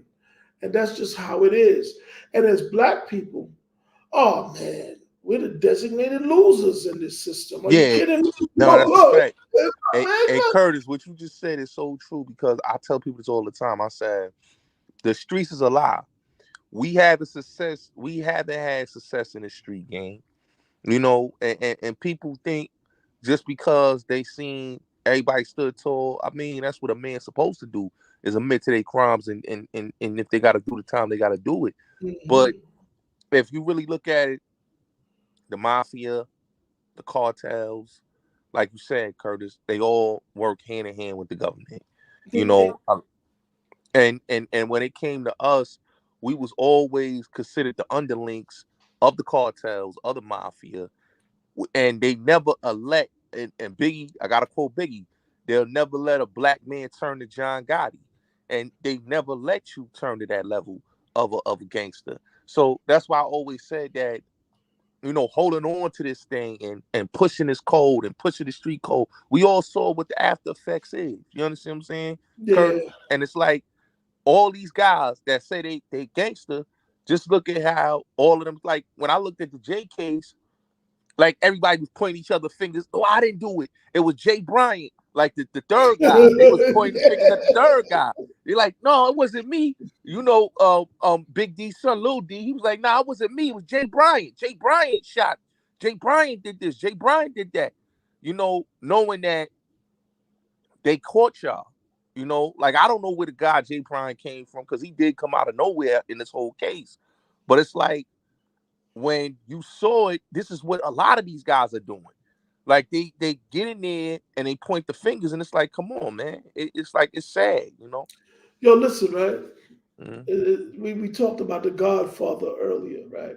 Mm-hmm. Yo, I've read the book, The Godfather. I Yeah, it's a watched. good book. Yeah, it's a good book, right? Yeah. So there's a scene in The Godfather where Salazzo, he's trying to get Don Corleone's support to start selling, distributing heroin, and Don Corleone is against it because he had a problem. He said the amount of time that Mm-hmm. people are going to get, they're not going to be able to do that time, and so on and so forth. And slots on, and they said something about, we're going to put it in the black neighborhoods. They're Mm-hmm. animals, let them lose their souls anyway. So You know what I mean? Yo, look, so we love these movies, but we ignore all of this shit, right? So yeah. anyway, prior to the Civil Rights Act of 1964, if Mm-hmm. you look at the black prison population, it was nowhere near Mm-hmm. 50%, 40, 45%, whatever it is now, right? Yeah. Close to 50%. And the reason why it's so high now, it's not because of stop and frisk. It's not because of none of that. It's because of the drugs. Yo, man, the minute we started dealing in drugs in large percentage, we started getting arrested. And here's the other thing that Mm-hmm. nobody wants to talk about. Mm-hmm. In the movie, Don Corleone was right, and the movie was made like in 73, right? Mm-hmm. 74. Mm-hmm. The reason why the drugs caused the explosion in the black prison population is because of what? It's because people are cooperating in the drug game. Game. That's a fact. So we glorify the drug trade, and the drug trade is creating the highest volume of informants. That's a You, fact. you see, let's take it back. If you got a crew robbing banks, right? Mm-hmm. If one of them get arrested, they can tell on their accomplices. Mm-hmm. That's a very small circle. But if Yep. you get arrested selling drugs, now you have different options. You taking out a whole empire. You taking out the whole. Look, man, they let you loose. They give you permission to sell drugs, line people up, Mm-hmm. all of this. Yo, Mm-hmm. the very drug game that for some reason Mm-hmm. we, and I'm generalizing here because I don't, but the very drug game that so many people, glorify is problematic in so many different ways.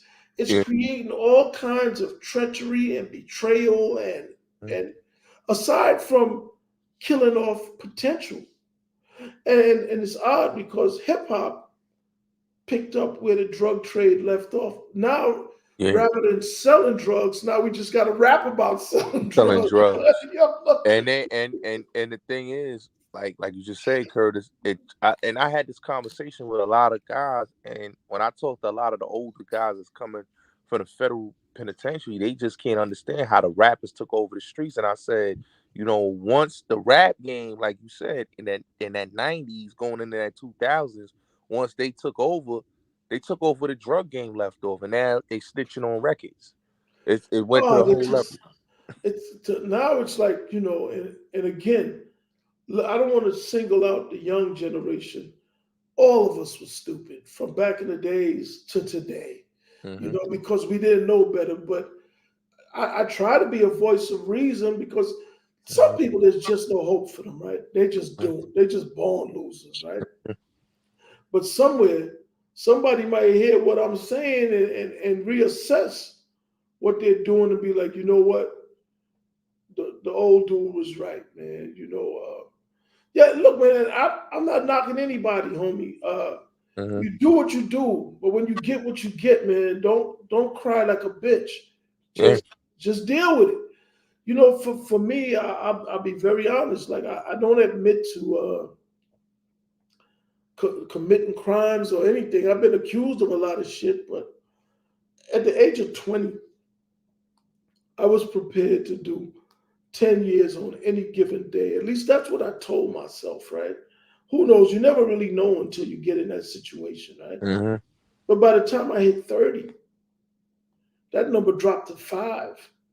By the time I hit 32, 33, it was like, yo, I ain't got nothing in me. You know what you're supposed to do when you know you ain't got nothing in you? You're supposed to stop doing shit that will get you time. That's right. Stop thinking that you're smarter than everybody, that it ain't gonna happen to you. All of this bullshit. You gotta really be truthful with yourself. And a lot of us just aren't, man. It doesn't make you a sucker or none of that. Be Hmm. honest with yourself, man. And if in your mind you've made it up, that look, man, if I got to spend the rest of my life in prison, that's what I'll do. But fuck that, I'm going to do this. Hey, man, go ahead, be a cowboy, do your thing, bro. I just hate to see people whining after, Hmm. like you didn't give it enough thought. Like, check this out, right? If you breaking the law for a living, it is your responsibility to understand what the consequences are. Don't be the fool that the first time you realize what you had at risk was when you get hit over the head with all that time. Right. When I was moving around, man, listen, I'm an avid reader, right? And Hmm. I saw a book one time called WITSEC. It was about the creation of the witness protection program by the guy who designed it, the architect of it. His name was Gerald Shurt, right? So I bought the book. Why did I buy the book? Did I plan on going to witness protection program? No.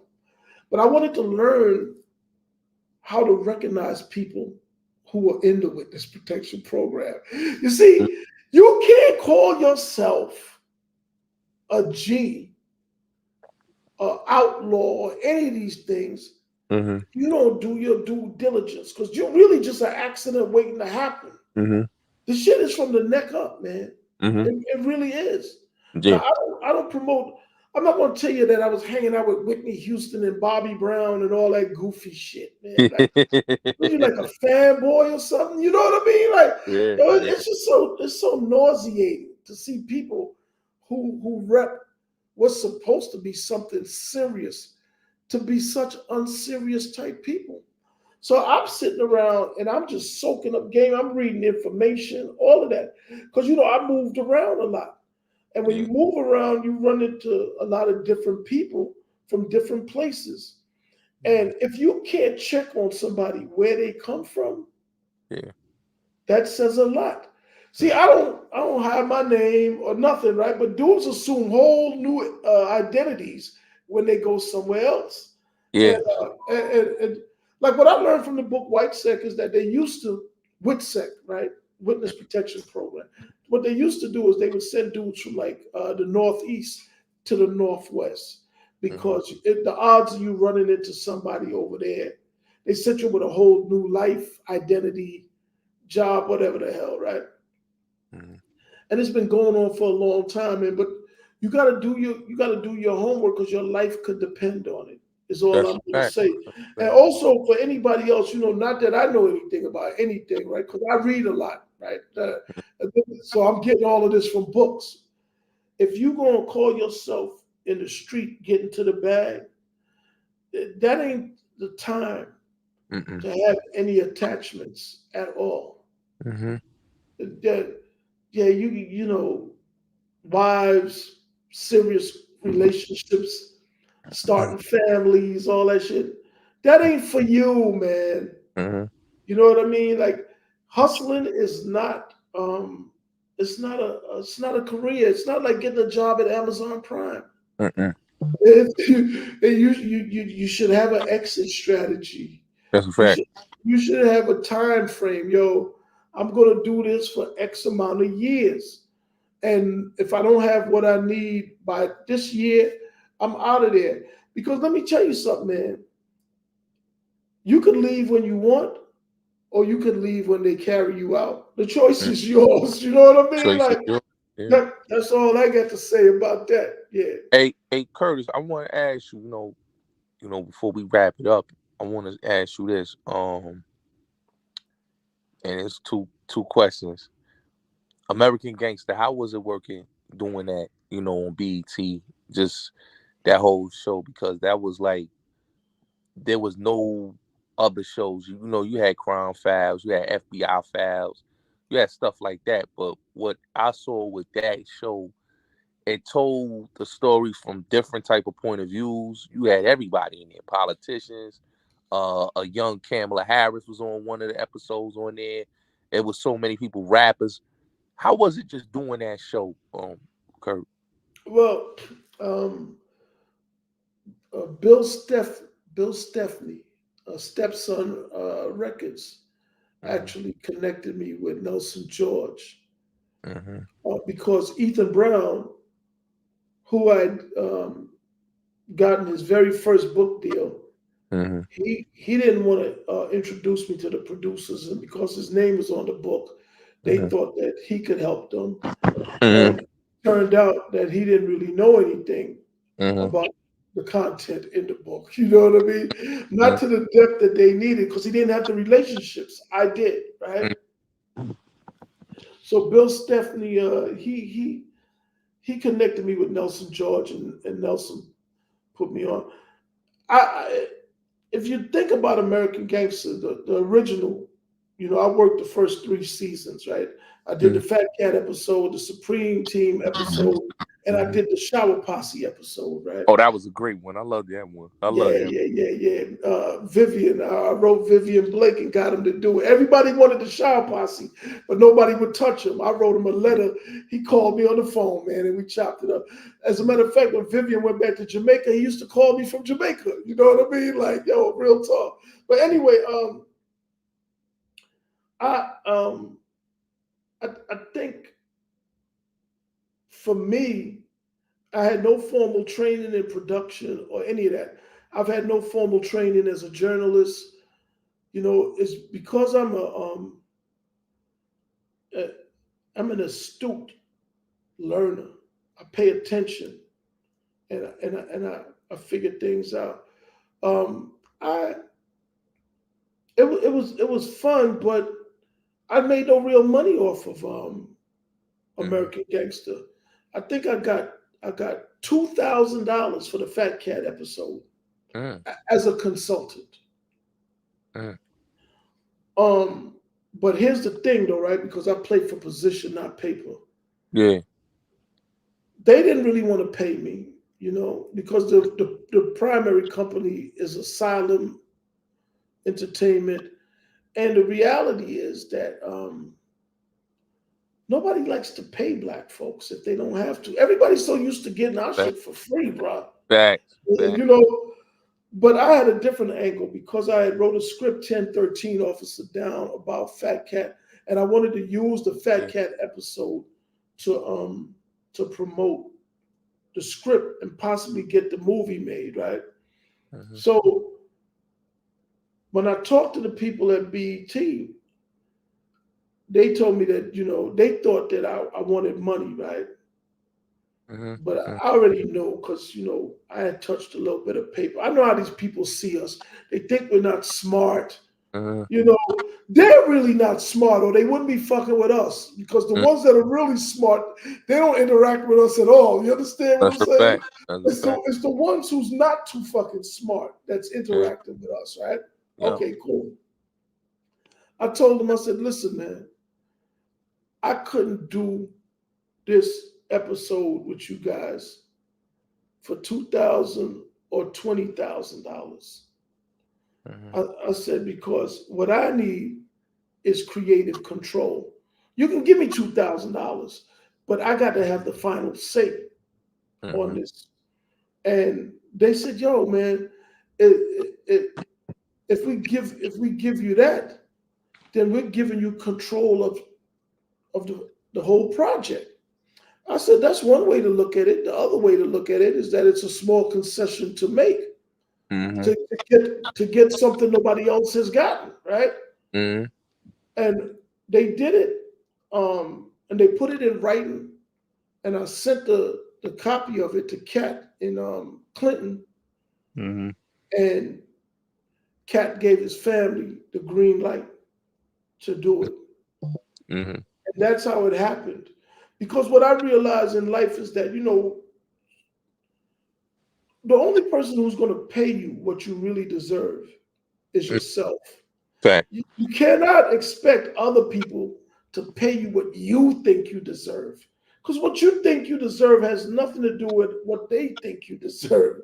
And once you understand that, man, you can get past things. Too many of us are looking for other people to do for us what we can't even do for ourselves. Mm-hmm. So I didn't care about the $2,000. I just cared about getting um, the right episode done, and that I could use it as a model to try to shop the movie deal, because I Mm-hmm. was playing for position, not paper.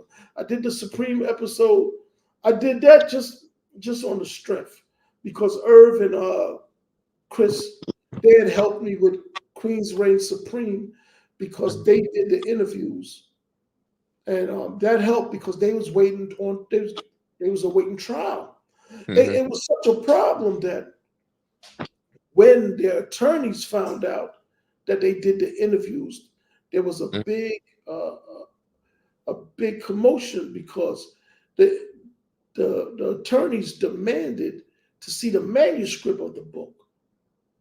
Now I'm gonna show you how these people operate. Now I'm playing it straight with everybody. I tell Ethan that they want to see the manuscript, and Ethan wouldn't give it to them. Wow. You or I would be, oh, okay, cool. They looked out. He didn't want to give the manuscript to the attorneys. Wow. Yeah. So when Ethan told me that, man, it put me in a spot, right? Mm-hmm. So you know what I did? What you I think I sent the manuscript to the to attorneys. them to attorneys? Yeah, not because I love Irvin Chris or because I'm afraid of them. You do things because you got to have a set of principles that you operate by, Right. regardless of who it is, right? Yep. Because if you're being influenced by fear or love, it means your shit gonna fluctuate. And it's the same thing I told Vivian. When Vivian saw the episode, he was like, "Boy, this American gangster, the best one yet." I said, "Yo," I said, and I had to tell him, I said, "Yo, man, I didn't do this because I fear you or because I love you. I'm not a fan. I did it because this is what I told you I would do." Mm-hmm. And he said, and he told me, he said, "Yo, man," he knew from his first conversation with me, he could hear the sincerity in my voice. He knew he could trust me. Because you got to realize he was going home to Jamaica. Mm-hmm. I could have fumbled the ball and got his head cracked when he got home. Yeah. Yo, so he put a lot of trust in. That's what, you know what I mean? Like, yo, man, look Mm-hmm. at the dude, Kirk Frazier, who did the Run-DMC joint on Peacock.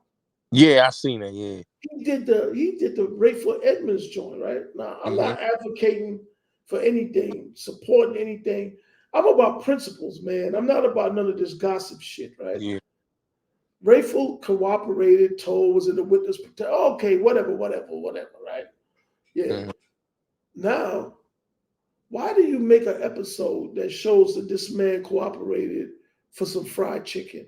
Why would you do that? Yeah, that's messed up. Yeah, that was Yeah, messed up. because it's not even just messed up for Rayful, it's messed up for all of us because Yeah. it makes us look so weak that all you got to do is give a nigga some fried Right. chicken and they'll sell out everybody. Like, Body. you could never get me to do that, bro. Yeah, that's crazy. It ain't about Rayful. It's not about making him look good or look bad. How do you think that reflects on us? Yeah. Nobody in their mind would make Sammy the Bull look like that. Mm-mm. Mm-mm. You know, nobody would make Gregory Scarpa look like that.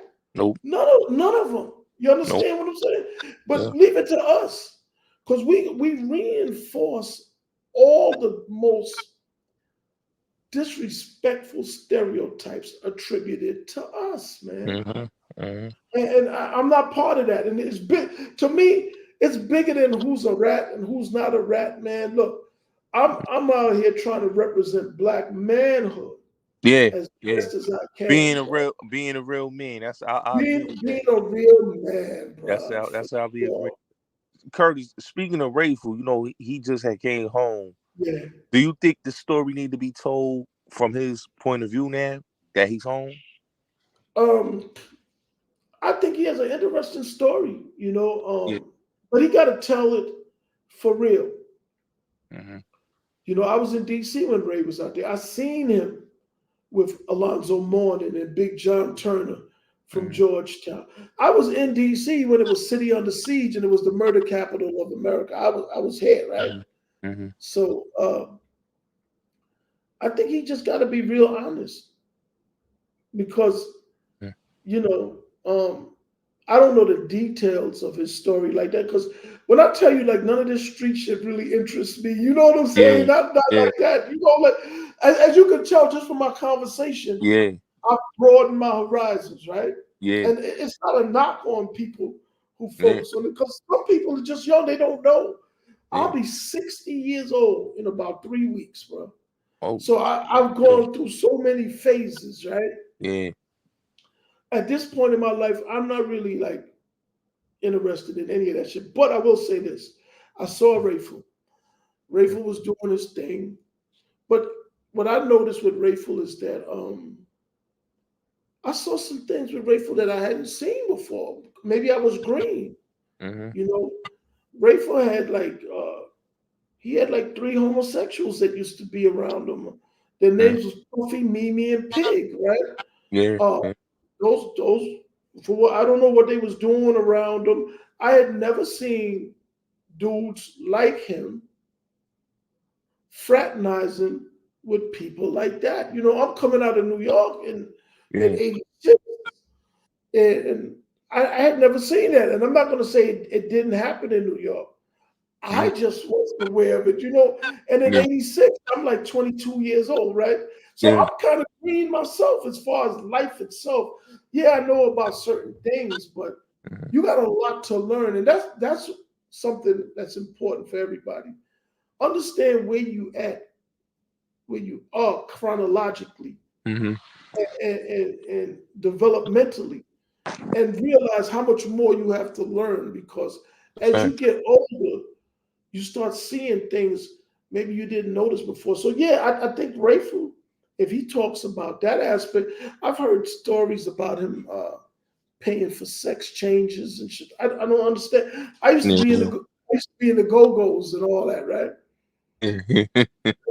The Metro Club, the Ibex. One time I was in the Ibex. It used to be over there on Georgia Avenue on Missouri, and I saw a dude grinding on a gay dude in the Go-Go. But it was like it was like a prank to him. Like he was tripping, right? And it's like they say he was lunching, right? But Mm-hmm. yo, I never saw anything like that in New York. And I Yeah. believe. that Yeah. Rayful, whatever he was doing, Mm-hmm. I think it normalized certain behaviors for some people. I don't want to say that that's representative of everyone, but when you got somebody at the top indulging in certain things that everybody admire, again, it goes back to people. They emulate the things they see. And the reason why I'm discussing that is because my point is if Rayful elaborates on that part of the Mm-hmm. streets and what he was into, and Mm-hmm. this that shit'll take off, bro. He'll have a Yeah. fucking, you know what I mean? Like, Yeah. yo, Yeah. It'll yo, take off. you know what I mean? Like, Yeah. yeah, I don't want to say certain things because I didn't see it with my own eyes. But you can read between the lines, Yeah. man. You know Yeah. what I mean? Like, yo, Yeah. if he come out and rep that shit, Yeah. oh my God, Yeah. he'll get a bag of money. He'll be all over. He'll be Mm. on every talk show Hey, because that is the mandate mm, in the system right now to push that ideology. strategy. Yeah. Yeah. Hey, Schoon, let me ask you. Going back to Queen's Reign Supreme, you ever thought about like doing a docu series or just doing the book again, like a part two, just to No, follow up? no. You know, so many people that really, really know me Yeah. be trying to tell me to write a book about my life, Yeah. and I have no interest in it at all. Not now, you know. Yeah. Yeah. I feel almost like if I write a book, it's like I'm conceding that there's nothing else for me to do, right? Yeah. And I think I got a lot to do, man. You know, Mm-hmm. I'm optimistic in that way. If I start writing a book, it's almost like I'm closing the chapter on my life. You know what I Yeah. mean? And I feel like I got so much shit to do. As True. far as like the street shit, I'm not gonna say that I wouldn't do it. Right now, I got a docu series about boxing that I'm Yeah, I shooting. love that. Yeah, that was just good docu series, and the cop one. I like the cop one too. That was good. Yo, you know, it's I'm trying to do different things, and I'm independent. And what I don't do is come out here and tap dance for money or audition for money. I find a way. I, I I I accept what I can make happen for me, and I work with that. You know, and that way I don't have to be like a whore out here, like a lot of these other dudes out here trying Mhm. to get a bag. You know, I don't chase checks, man. I cut Yeah. checks. You know what I'm saying? Like, yo, and that's no shots at people who decide they want to chase checks. Yo, whatever you do, Yeah. if you can look yourself in the mirror and sleep good at night, God bless you. I just know who I am. Um, my orientation is not really to take directives or anything like that. So I gotta find a way that I could operate on my own time all the time. Yeah. No, I agree. I agree.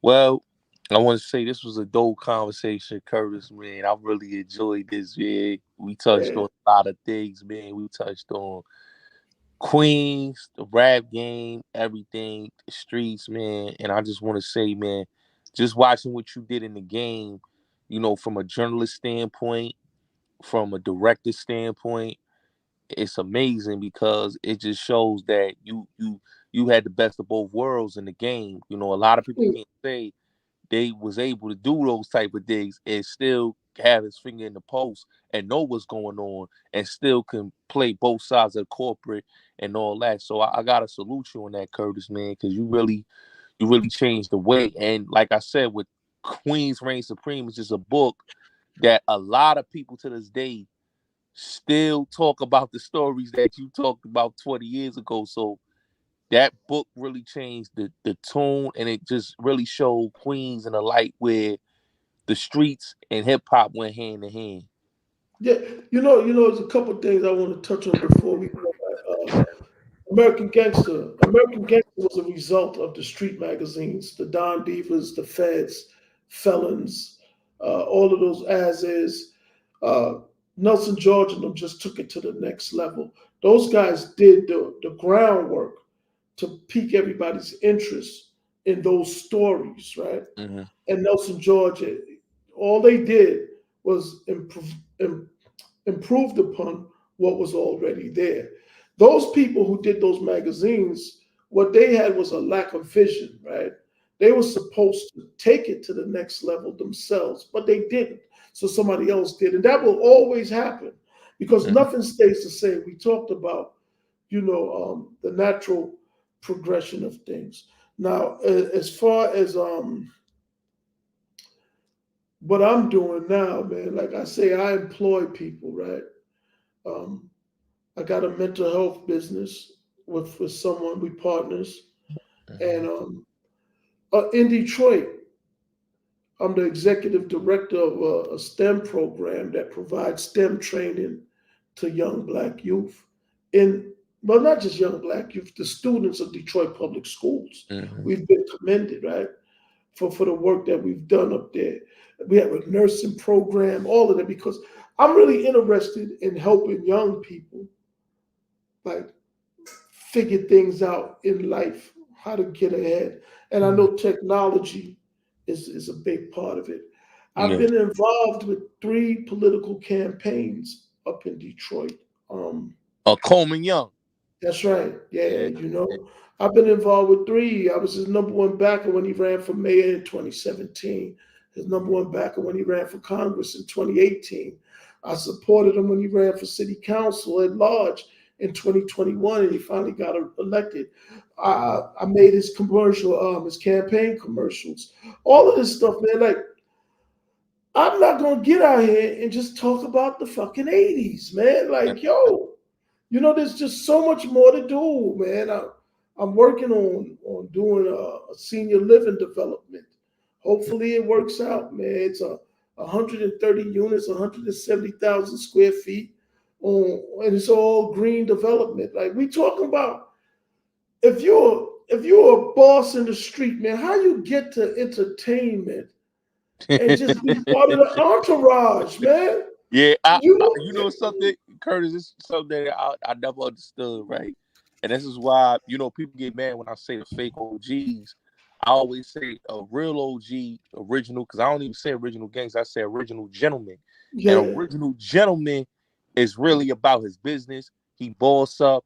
He not trying to be a part of the entourage because he an OG that just came home, or he an OG that was known in no. the neighborhood.